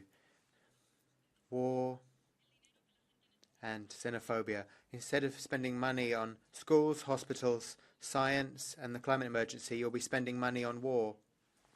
And you are making Meloni and Orban in partners, but that endangers the social democracy. But today the socialists are voting in favour of the far right. Well, Irache Garcia Perez says it's immoral, but she's voting in favour of it. So, Mrs. von der Leyen, what are you going to do to get Netanyahu under control? But Germany, Austria and Italy are going to protect him. Are you going to look away while international law is stamped upon? How can... He wouldn't have been able to do this genocide for 1 year if he didn't have Europe's support. Mrs. von der Leyen, your complicity is criminal. We are against this war project, this austerity project, this genocide project. Instead of it, we will work as we did 15 years ago. 15 years ago, there was austerity which killed people. Now we are going to fight to defend people, to defend their dignity. We will defend democracy and we will defend peace. And we will say, this is enough, basta. To Eva Zajanczowska, Henry. Chcecie poznać najbardziej... Would you like to meet the most undemocratic institution in the EU? This is the new European Commission, headed by Ursula von der Leyen. Yet again, who are you serving, Ursula? The globalists, lobbyists from China, or huge corporations? It is not Europeans, this is for sure, and it is not Poles. The Europe you are creating is a continent of hypocrisy and torment for average citizen. Huge energy prices, prohibition of entering with your car to the city centre. You are paying the taxpayers' money to finance the hotels, luxury hotels for immigrants. You have chosen some incompetent commissioners. I'm looking at the composition of the Commission and I see Eurocommunism in its worst form. Green madness, no competitiveness, killing agriculture by the Mercosur deal. This is going to end in a catastrophe. Instead of zero emissions, we will have zero economic growth. Paper straws and caps attached to bottles. This is your plan for Europe. Thank you very much. Geisel, 1 minute. Frau Präsidentin. Madam President, colleagues, I fear that with the Commission presented by Ms. von der Leyen, the significance of Europe will go down. I'm worried about how the Commission will deal with foreign and security policy. We have Ms. Callas and Mr. Kubilius who are responsible. Responsibility of foreign policy, which is against Russia. Given the history of your countries, it might be understandable, but it is fateful for Europe. Russia and the President has attacked a country breaching international law. That's regrettable, but it doesn't mean that all bridges between Europe and Russia, the biggest European country, should be broken off completely, and the gap will become bigger. Rather than sending more weapons to Europe, to Ukraine, and rearming Europe, we need a new Eastern policy in the European Union, which bridges the gap in Europe and means that we have the preconditions that we can take a place in the orchestra of nations of the world. Europe must be for peace, and we shouldn't leave that to the United States of America. Thank you very much. Siegfried Muresan, 1.5 minutes. Thank you, Madam President. President von der Leyen, welcome back to the European Parliament. We have 26 members of the European Commission who have successfully passed the hearings in the European Parliament with large majorities. And today we are giving, with a large pro-European majority of democratic forces, the support and the vote to this European Commission. And we are going to work together as European Parliament with the new members of the European Commission. We will bring Europe forward. We will deliver. We will construct. We heard what the people have expressed at the European elections. We heard people on the 9th of June saying they want Europe to protect them. They want a Europe that protects, a Europe that concentrates on security, on defense, on protecting our borders. We will build a Europe which will be more competitive with a stronger economy, because competitiveness means safe jobs, and this is essential to safeguard our high social standards in Europe. We will accelerate the transition to the green economy, to the digital economy. We will continue the transition to the green economy, but with the industry not against, with the farmers not against, and we will strengthen our neighbors, our neighboring countries, because we can only be safe in Europe if our neighboring countries, many of them EU candidate countries, can be safe. And one of the best instruments to deliver will be the budget of the European Union. We will have a budget which will be clearly aligned in the next years with the priorities of the Union: safety, security, competitiveness, agriculture, and supporting our neighboring countries. A budget that will be easier, simpler, less bureaucratic, and a budget which will be in line with our values. Whoever wants to receive European funds has to respect European values. The rule of law will matter. This is what we will do, a budget as an essential tool to helping citizens in good times, but also in times of crisis. To achieve all this, we're going to give, with a large pro-European majority, the vote to this European Commission now, and we will start work. Thank you very much. Next is René Repazi. 1 minute.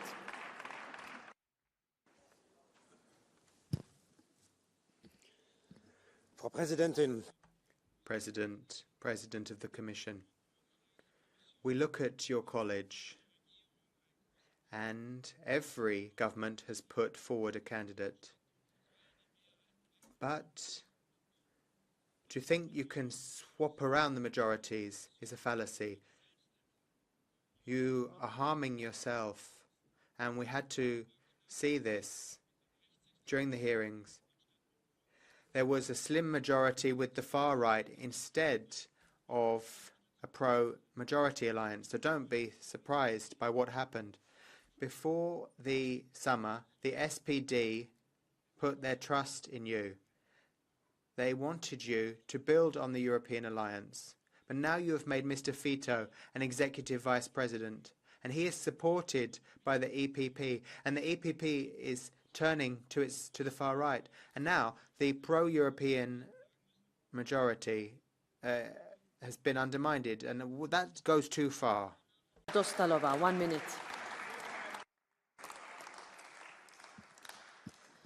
Dámy a pánové, dnešním dnem... Ladies and gentlemen, the Game of Thrones is over. Unfortunately, instead of the victory of common sense, behind-the-scenes deals and power games have once again prevailed. Winter is coming.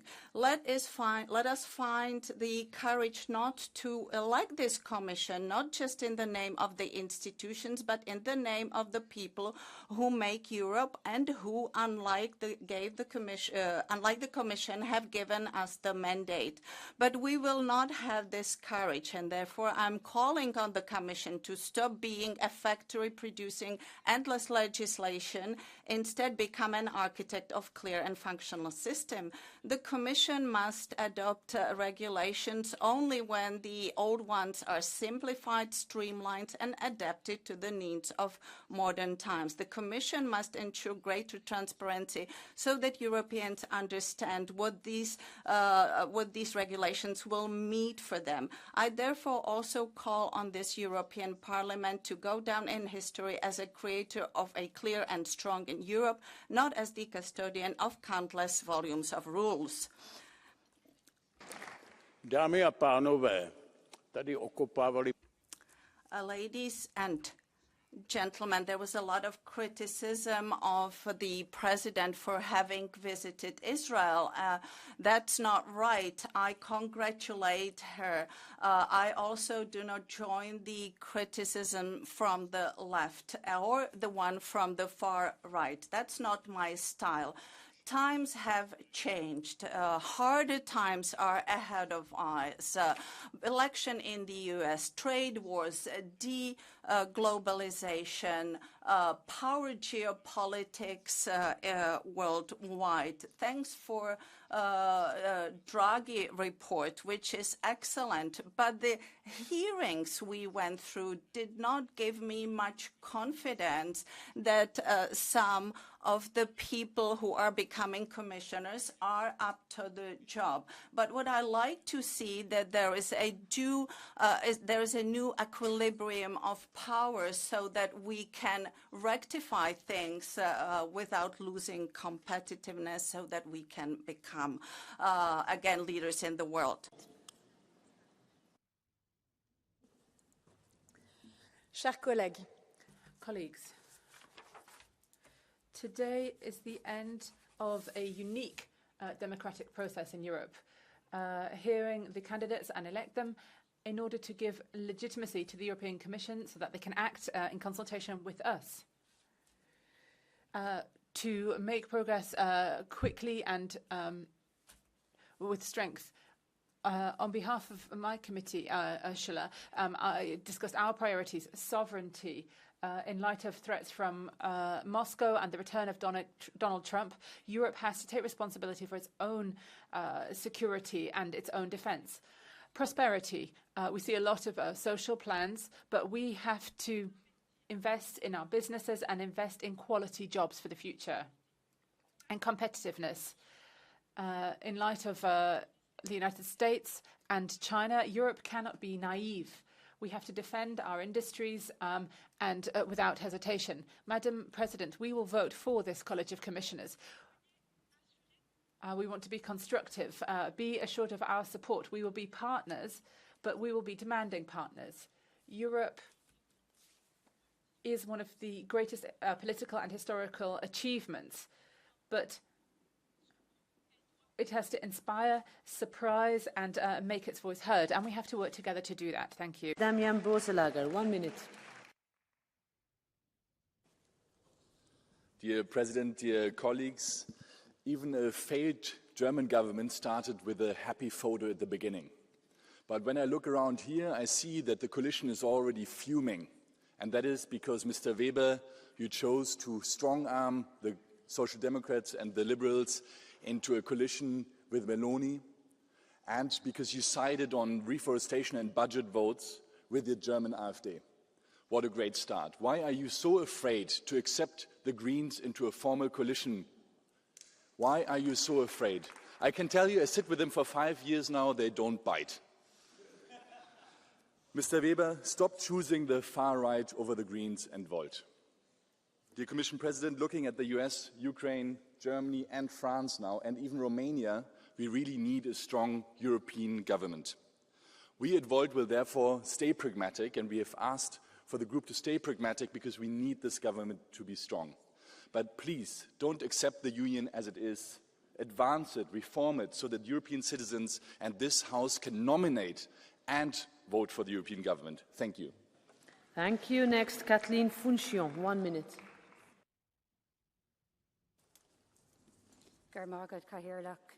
So after all the drama and the delays, the deal is done and we will have 5 more years of Ursula von der Leyen.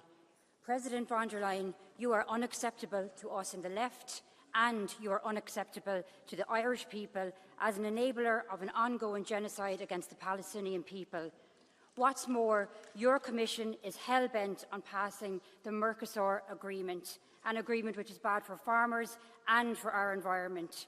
Your vision of the EU is one where workers' rights and solidarity are just footnotes to your main agenda of militarisation and centralisation of powers in Brussels' hands. I want to speak directly to the Irish MEPs of Fine Gael, Fianna Fáil and the Labour Party. We see you and the Irish people are watching you very closely. It is not too late to do the right thing and vote against this Commission. The people of Ireland do not want this agenda, and shame on any Irish MEP who supports it. Gurmagat. I give the floor now to Susanna Borvendek. 1 minute.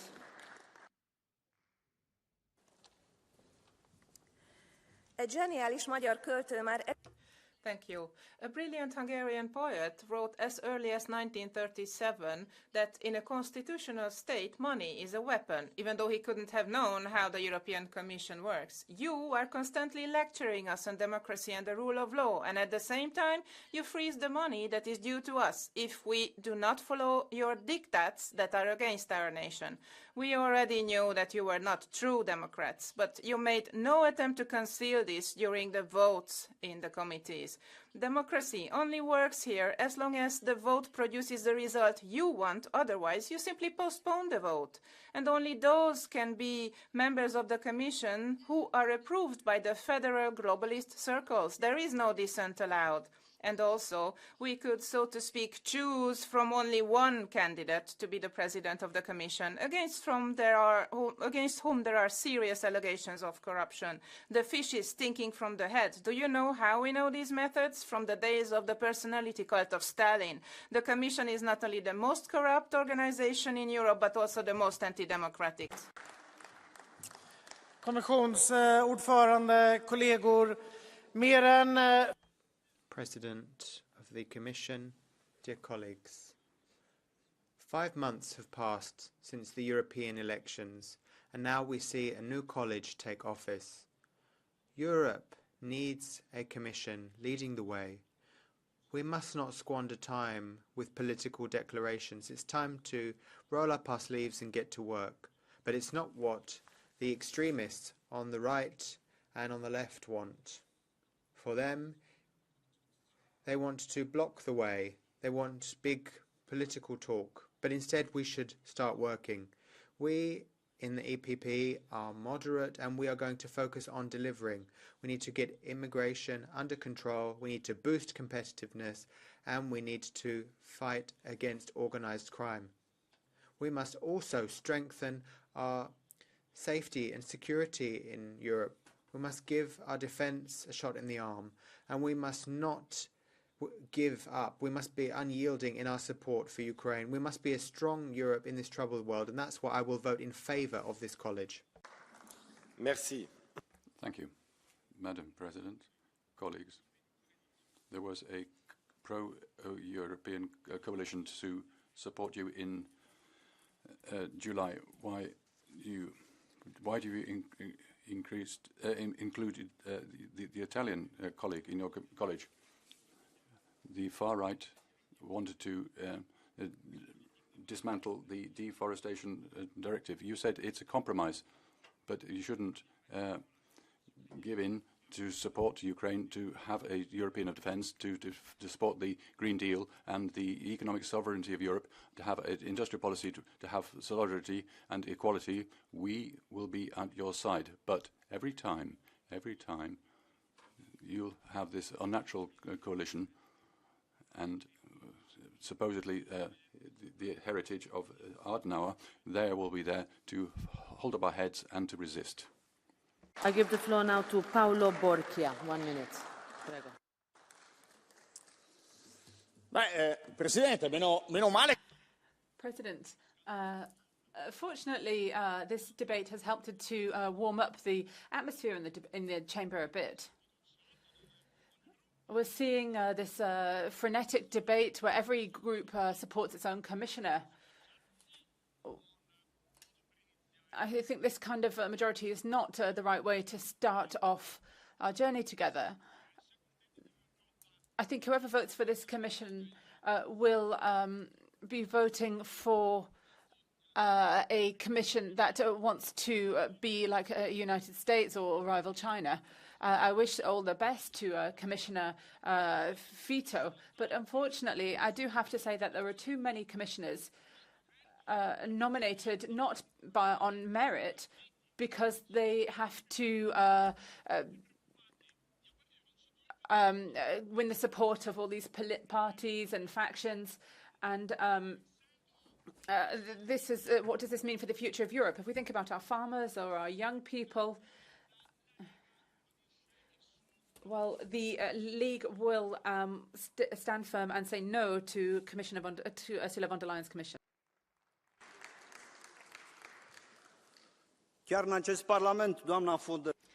In this very parliament, Mrs. von der Leyen made her statement in July, and she gave us this text: "We will leave nobody behind," which basically means that the EU should care, first of all, for the EU citizens, those who are living in poverty.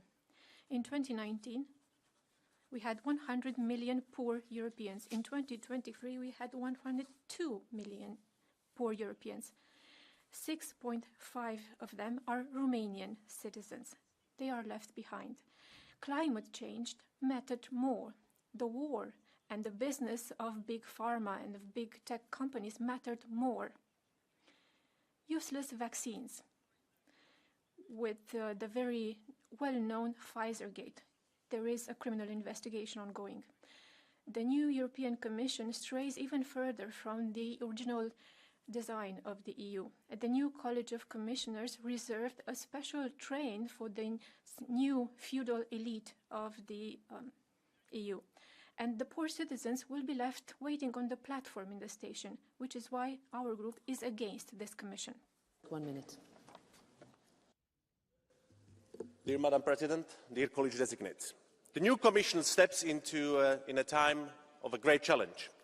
We need green transition to ensure that our planet remains inhabitable. We need socially just solutions which lead to prosperity while building a resilient and competitive union on the global stage.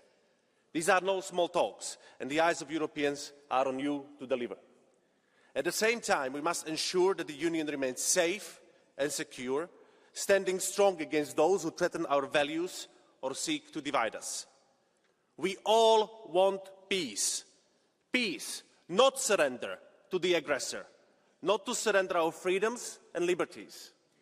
And finally, and above all, you have a responsibility to protect liberal democracy, to protect and enforce the rule of law, protect strong civil society, protect independent media, not to appease or compromise with those who threaten them, because we can lose our democracy in a moment. Dear college, the work ahead is massive. We are ready to work with you, but also control you and hold you accountable for delivery of your commitments. Thank you. Thank you. Next is Gordon Bozanac. 1 minute. Zahvaljujem. Thank you. Dear President, in July, you received the support of this House, mainly from the pro-European clubs. Today we have to decide on the new Commission, and today it is very clear that there has been a sea of change in the meantime. Today, only those who do not believe in the idea of a democratic and strong Europe will vote for the Commission. Only those who constantly deny climate change. Only those who do not believe in gender equality and who spread conspiracy theories will vote for this Commission. Today, we are facing a very serious precedent, but it shouldn't have been like this. You should have been more courageous and wiser. My vote against is a message of resistance to this precedent. Although I think that there are very good commissioners within the new college, and also I think that there are some very important positive points in your program, I'm still not convinced, because you were flirting with anti-democratic forces. I'm not convinced that your policy will bring a better life for everybody in European Union. So paradoxically, my vote against is also a vote for all those who want to fight to preserve our European values. No surrender. 1 minute.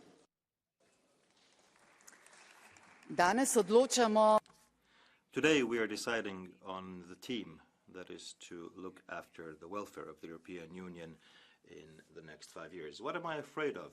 I'm afraid of the fact that the Commission, despite different promises and forecasts, would continue to impose new burdens on our people, on our entrepreneurs and farmers. I'm afraid for the future of Europe, of the Ukraine, if commissioners who were informers of the secret communist police and were proposed by a former communist government.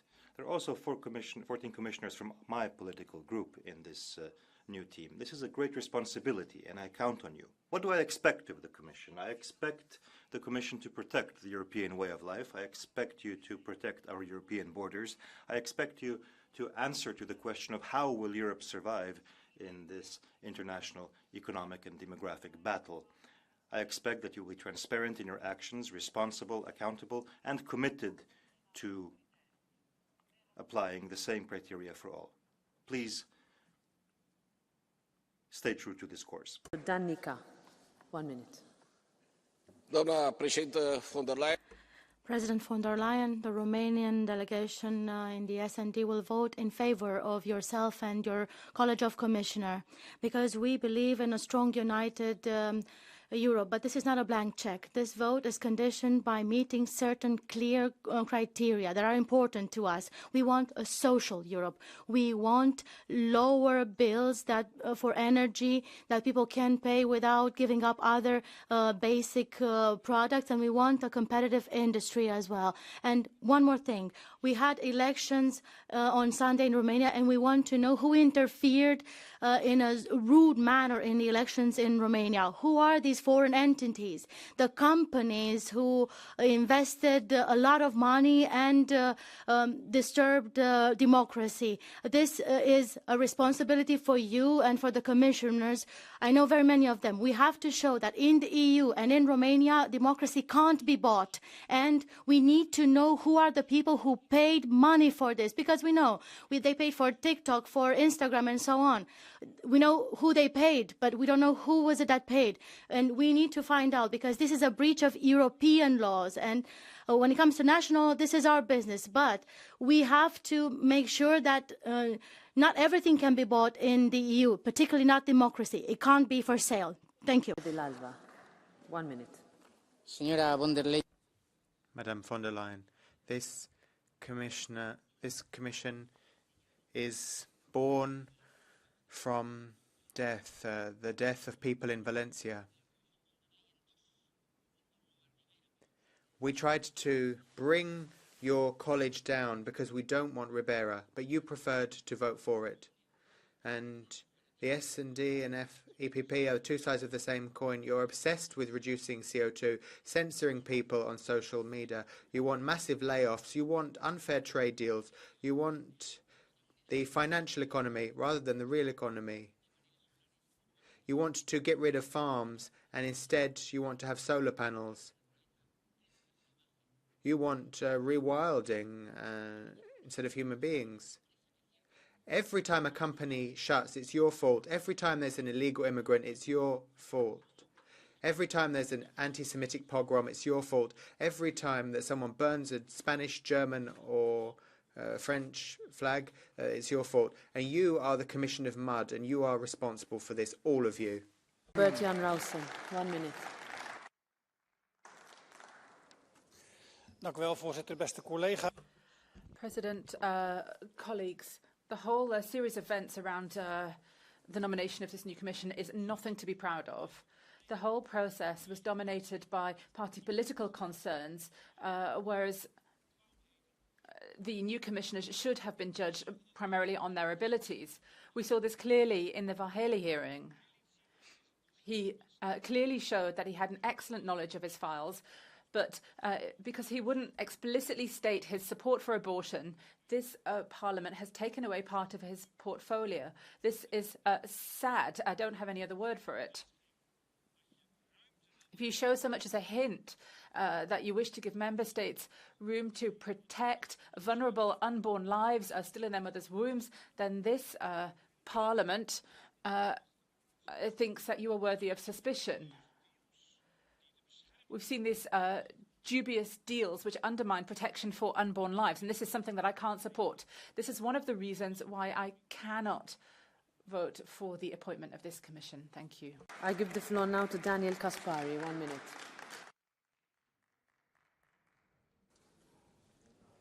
Liebe Kolleginnen und Kollegen, colleagues, Ursula von der Leyen has shown the program of the new Commission is a program of the political centre for the broad swathes of society and for citizens of Europe. The German SPD says that together with the EFD and the PFE and the left that they won't support this Commission. That shows how wrong it is, and the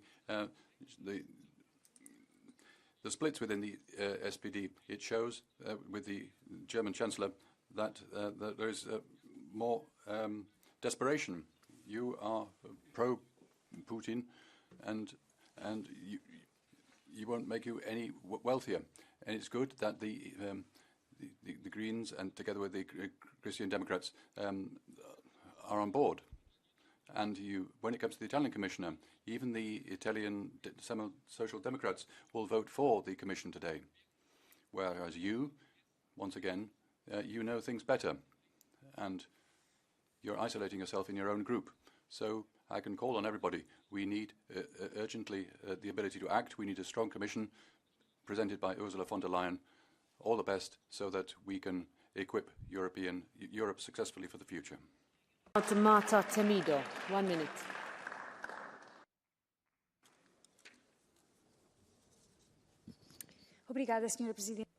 Thank you very much, President.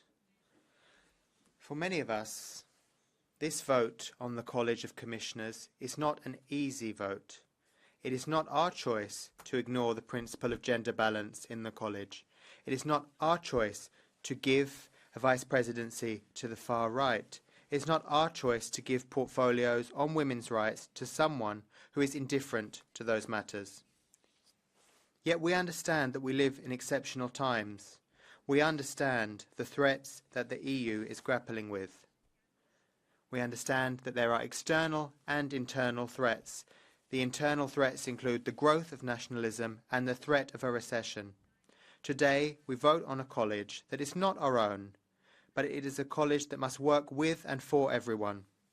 This is a context in which our institutions must be able to solve problems and inspire trust among citizens.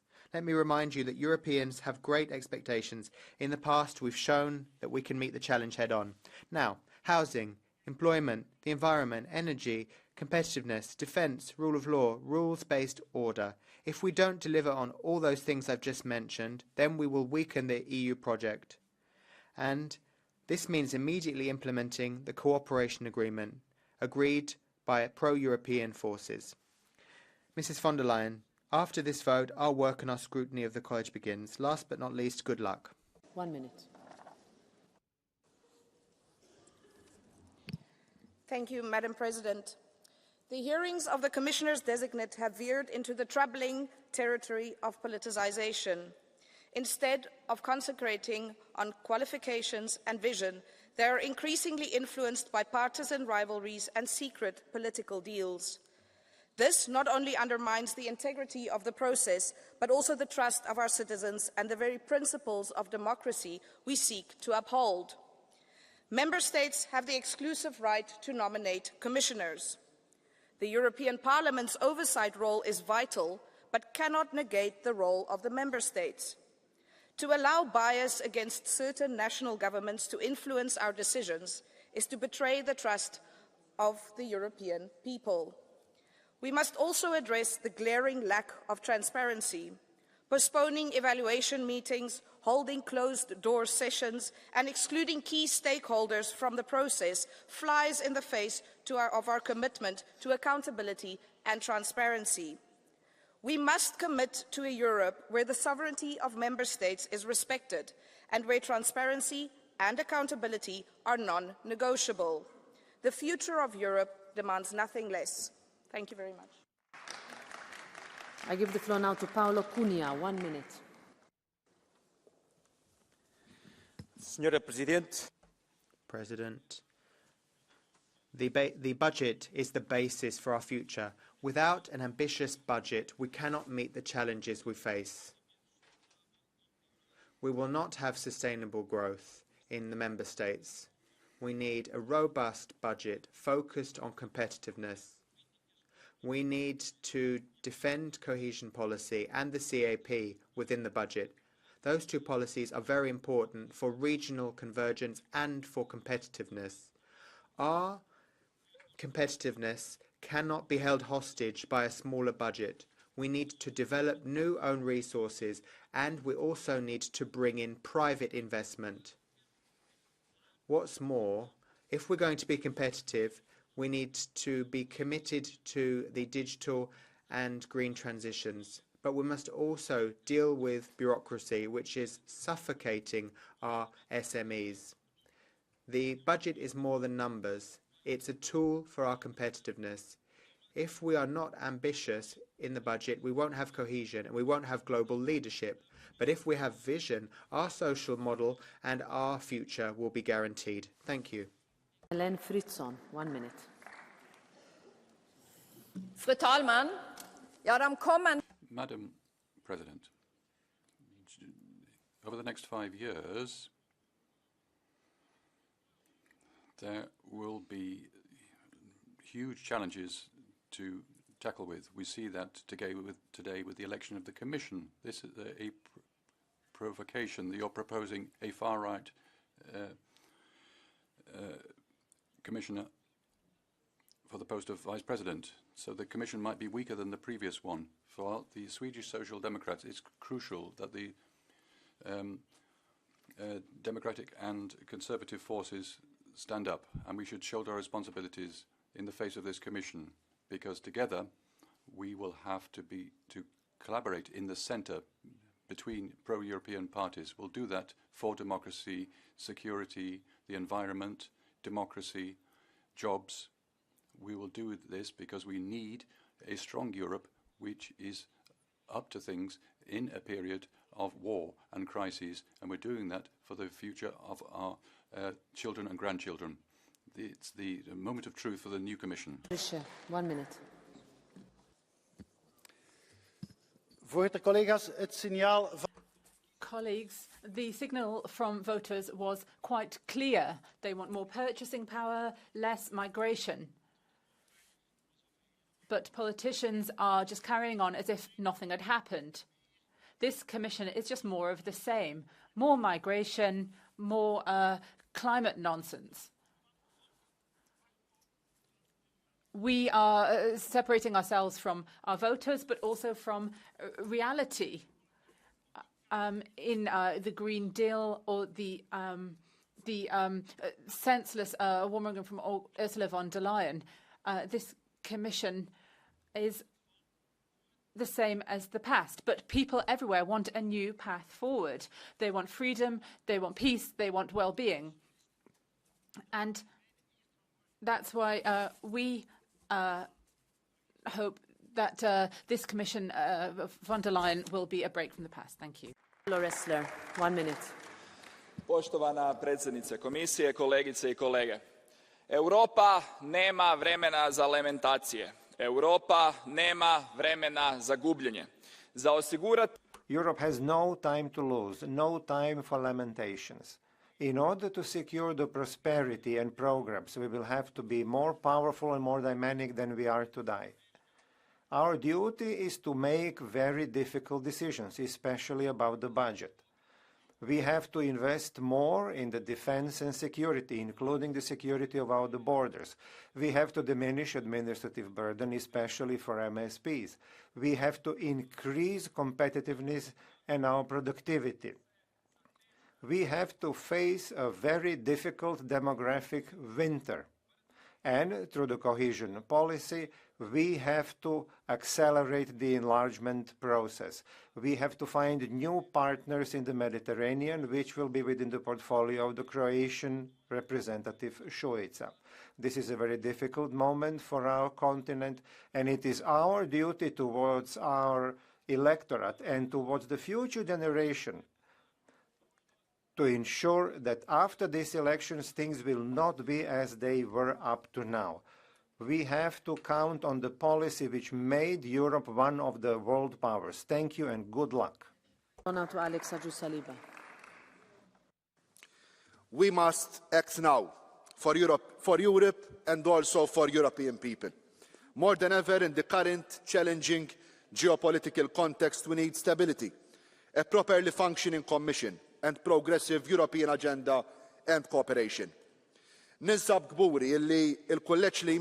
I am proud that the incoming college will feature a Maltese commissioner with a portfolio that reflects our progressive priorities, a unique role that will bring fresh ideas and perspectives to the table. Malta and Europe will not only feature its youngest commissioner ever for youth, but also the first European Commissioner for Intergenerational Justice, who will represent present and future generations. The Maltese Commissioner will play a key role to engage youth and give them a voice for their future. He will also have a role to promote an important priority for our group, which it has long been demanding: to place youth in the center of our agenda and European Union policy making. He will also work to protect the youngest members of society, our children, by implementing the European Union's strategy for the rights of children, a crucial step forward in guaranteeing their future and well-being. Last but not least, he will place culture, sport, mental health and cyberbullying in the center of his portfolio, thus guaranteeing that these important aspects of our society will be given the attention and resources they deserve. Best of luck, Glenn. Best of luck for the whole Commission. Frau Kommissionspräsidentin, es ist gut.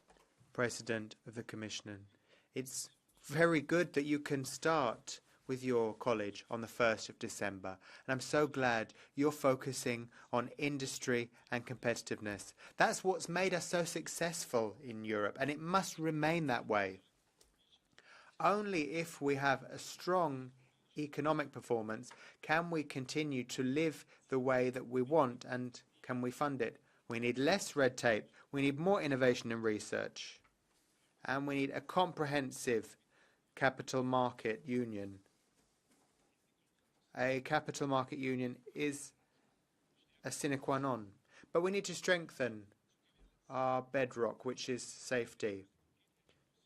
There is a major danger from Putin's Russia. We therefore need to do more for our defense. We don't just need friendly agreements, such as one agreed between an Austrian party and Russia. Then we also need solutions to illegal migration. Our Austrian EU Commissioner, Mr. Brunner, needs the backing of all 27 member states to do his job. A final point, we will strengthen the EU economically and in security terms if the Western Balkans finds its home here in the European Union with us. Thank you. 1 minute. Thank you, Madam Commissioner. Commission President, I will be voting for the new European Commission today. The Commission and its policies, is it perfect? No. There are questions about the climate where we need to have answers, but we've managed to press the Commission to give concessions. I was in favour of security online because there are problems there. The Commission has promised to do something about that. We want to have improvements when it comes to public procurement. It's not easy, but the Commission has promised to take a look at that so that we can get better rules for employees and the environment. Now we must get going with our work. A Europe together, that's our strongest defence against threats from elsewhere and our best weapon against climate change. The new Commission is just the start for the next 5 years' hard work to ensure that we have a safer, a greener and a more equal Europe. let's get going right now. Now Ludek Niedermayer, 1 minute. Thank you very much, Madam President. We are almost at the end of the debate, so let me just say two remarks.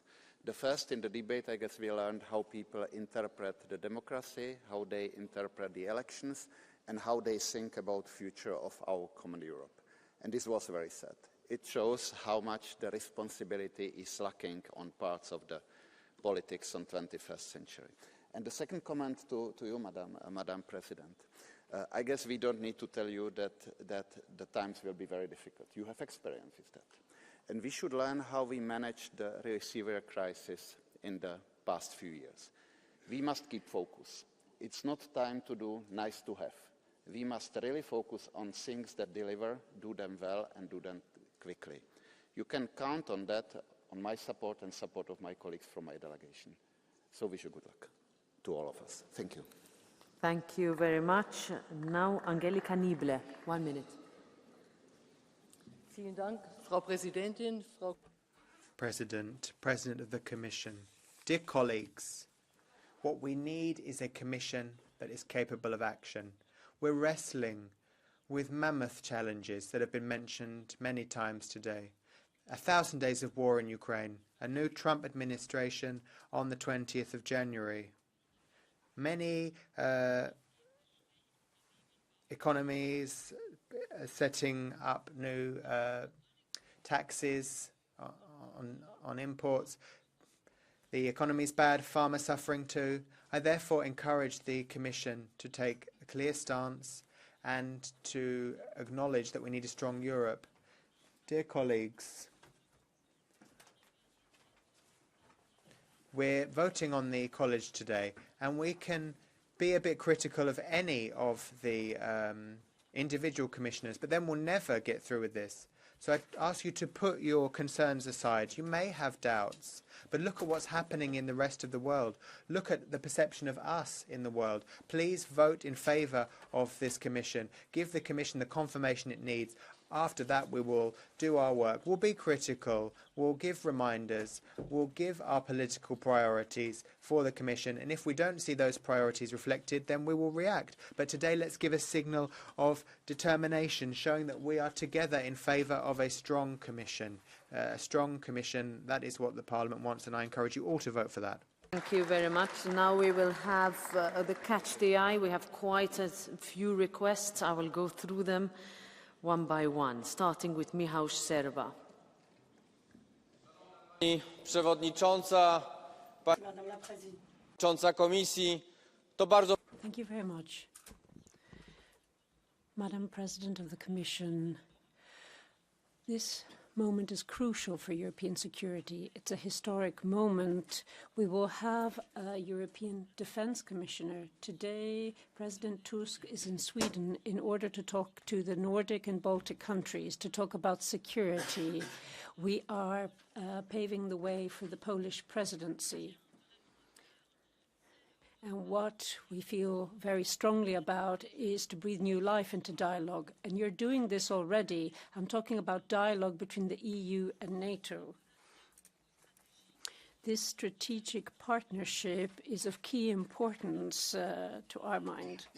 The Polish presidency has to give new impetus to dialogue with the United Kingdom because it is a key partner for us, especially when it comes to security and defence. What are your plans? Can you confirm that you will be taking this path in the future? Thank you. Next is Nils Uzakovs. Thank you, President. The previous mandate of the European Parliament and the Commission began with Brexit, and municipalities located at the western border of the European Union were particularly affected by the departure of the United Kingdom. As a result, a special financial instrument was established, providing up to €5 billion in support for these municipalities. This mandate starts with the continued war in Ukraine, and municipalities at the eastern border of the European Union, like Latgal and Latvia, are now literally living by the wall, bearing significant economic and social costs. When you are forced to construct anti-tank infrastructure in your region, private investment obviously tends to avoid those areas. Eastern border regions currently receive no support comparable to what the Western border regions have been granted. This glaring inequality must be addressed by the House and by the new Commission that will be presumably elected today. Thank you. Thank you. Adesso Silvia Sardone. Mrs. Sardone. Grazie. Thank you. I'm proud that we said no to Ursula von der Leyen, no to this majority, and no to this European Commission. We're saying this because the world has shifted tack, but for some reason the EU is insisting on the wrong policies which are undermining it. The US under Trump wants to slam the brakes on conflicts, whittle down red tape and reduce the tax burden. In Brussels, on the other hand, people want to kindle wars. We were imposing disastrous green policies, and there's too much red tape bearing down on families and businesses. We are going to see many industries, such as the car industry, going under. The car industry is on its knees. We've already experienced von der Leyen. The first Commission was an absolute failure. Europe deserves better. Europe must change tack. Europe must change now. Christian Tynkkynen.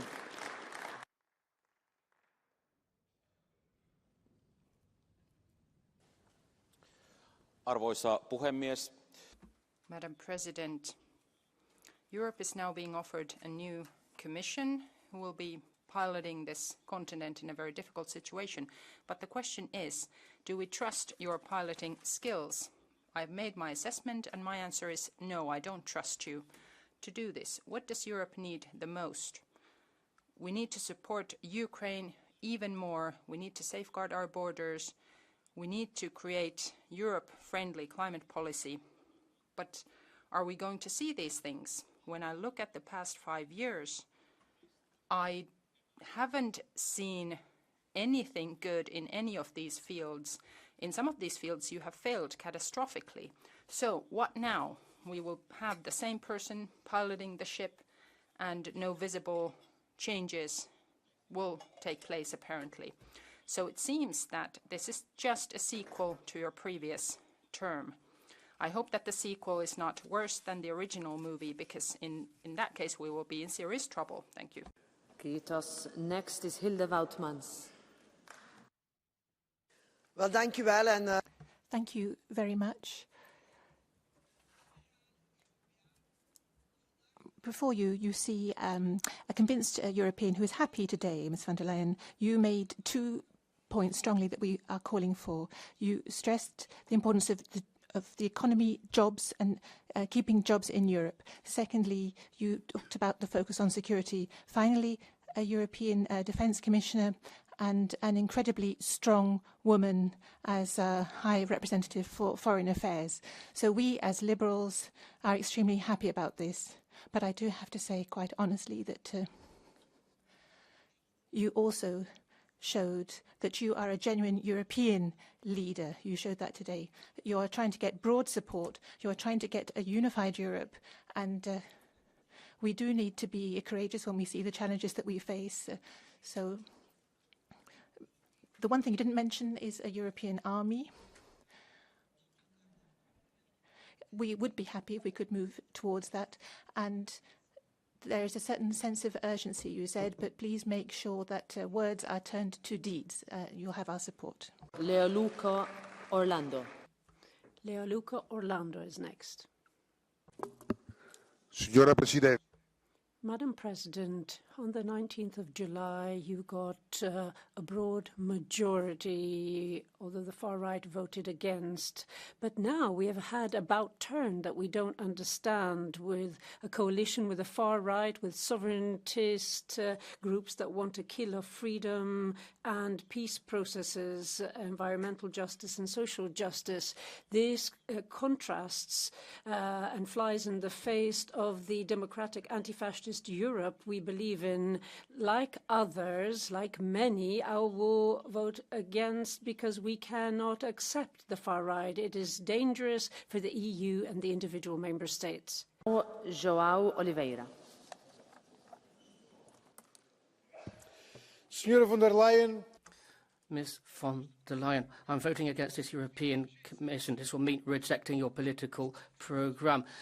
Our peoples need peace, cooperation, social cohesion, better salaries and pensions, access to dwellings, healthcare, education, social protection. They want a response to the problems of the environment. The Commission is pressing military issues, pursuing war, stamping on social rights and labour rights, making a business of everything which means a fair and equitable life for citizens. Our peoples need economies geared to satisfy their basic needs, tapping in to the production system nationally. The Commission is insisting on so-called competitiveness policies with more privatisations, and you're really kowtowing to the needs of the multinationals, and you're enthralled to the banks.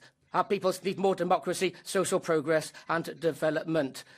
We need an alternative for our peoples, so we outright reject the Commission and its policies. Thank you. Now, Diego Solier.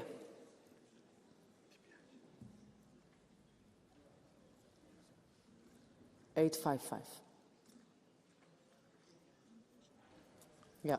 Buenos días, Presidenta. Muchas gracias. Good morning, Madam President. Thank you very much.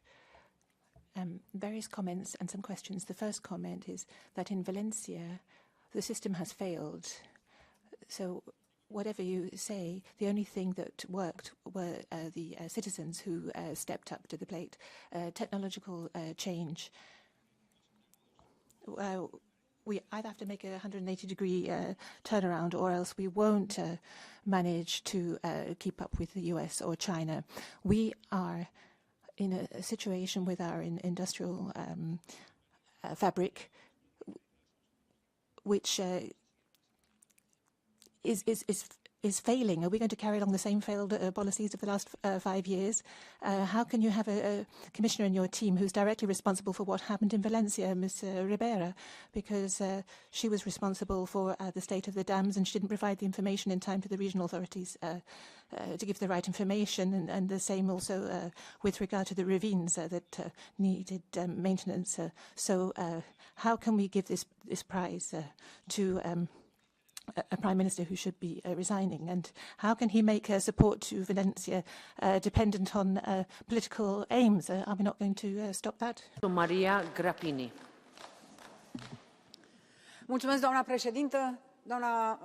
Thank you very much, Madam President. President von der Leyen, you have a new team, and I wish each and every one of them good luck and success. And there is also Mrs. Minzato. She's very well prepared. Madam President, don't repeat the mistakes of the previous term. Consult the Parliament more. You said that the single market is an ace up our sleeve, and yet there is not a single portfolio with the words single market. We celebrated the 30 years of the single market, but if it is the foundations of the EU, why isn't there a portfolio that includes this? And there's another failure of the previous term that I'm going to have to mention. The single market should be less fragmented. We need Romania and Bulgaria to be part of Schengen. I hope that we will succeed this time because you've got well-prepared commissioners. You are an orchestra conductor, and an orchestra plays well when the conductor gives them the right cues. Make sure that people are at the heart of your policies. Anna Maria Cisent. Wait, aspetta. Microfono. 611. Sì. Ok, grazie, onorevole Presidente. Thank you, President. This Commission is a betrayal of the manifesto will of our electorate, who wanted for a switch in European policies, an about-turn. You've marginalised our continent in the global markets. You've brought to the knees our farmers, and you have no care for our native products. You are stamping on the West. You are catering to Islamic fundamentalists. You're trying to marginalise the third largest group in the House, the Patriots, and you're being very ambiguous. The Commission to date has shown how precarious it is. You really do not seem to be caving in to the socialists and progressives. And you have the Green Deal and Commissioner Ribera, who is even more fundamentalist than her predecessor. You are really undermining our civilization, whereas you should be bringing Europe closer to its citizens. Commissioner Fito did sterling work in Italy. We have Verhey as well. These cannot be used as an alibi to press ahead with your policies, stamping on the interests of citizens, whilst catering microphones cut off. Fidanza. Mr. Fidanza. Grazie, Presidente. Thank you very much, Madam President. I don't know whether this is the most far-right commission ever, as a nervous left have said and a very nervous Green group has said. I hope so. I hope we'll see this in facts. We'll see whether they can be pragmatic and infuse that into the Green Deal despite Mrs. Ribera. Well, let us see whether they'll be able to keep our borders safe and increase returns. And let's see what kind of majorities will be forged in this House. Let us see how the votes will unfold and who will vote which way. We'll see this, I'm convinced.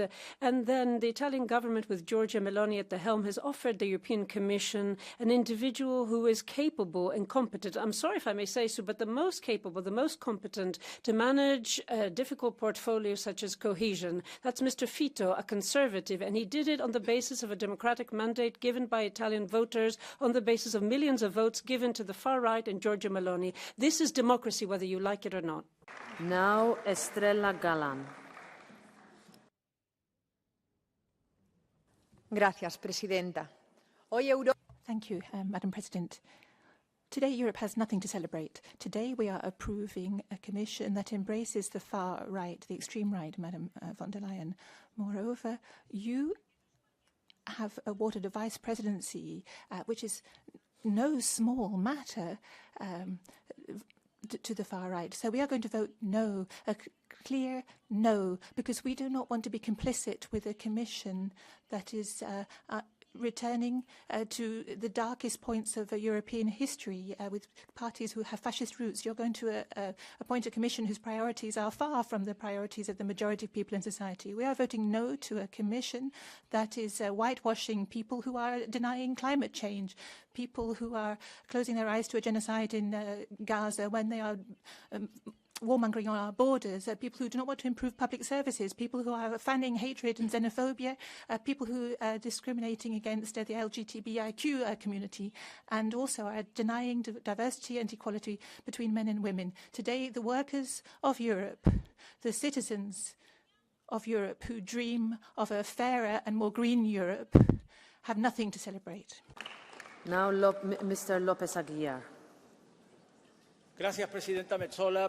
Thank you, President Metsola.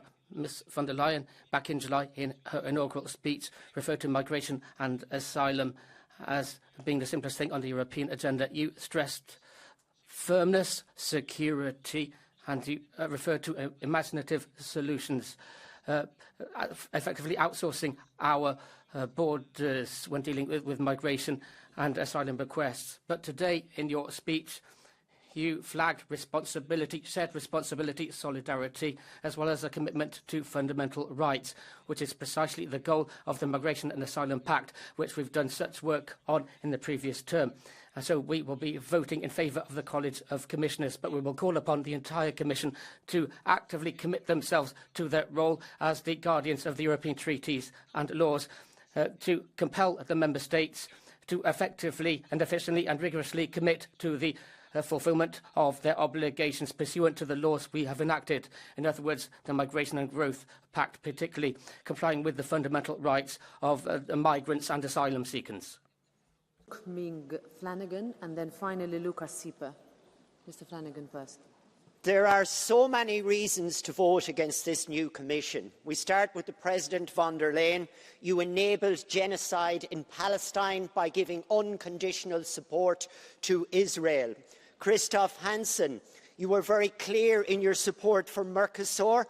You also have no ambition to increase the CAP budget, no public money for the nature restoration law.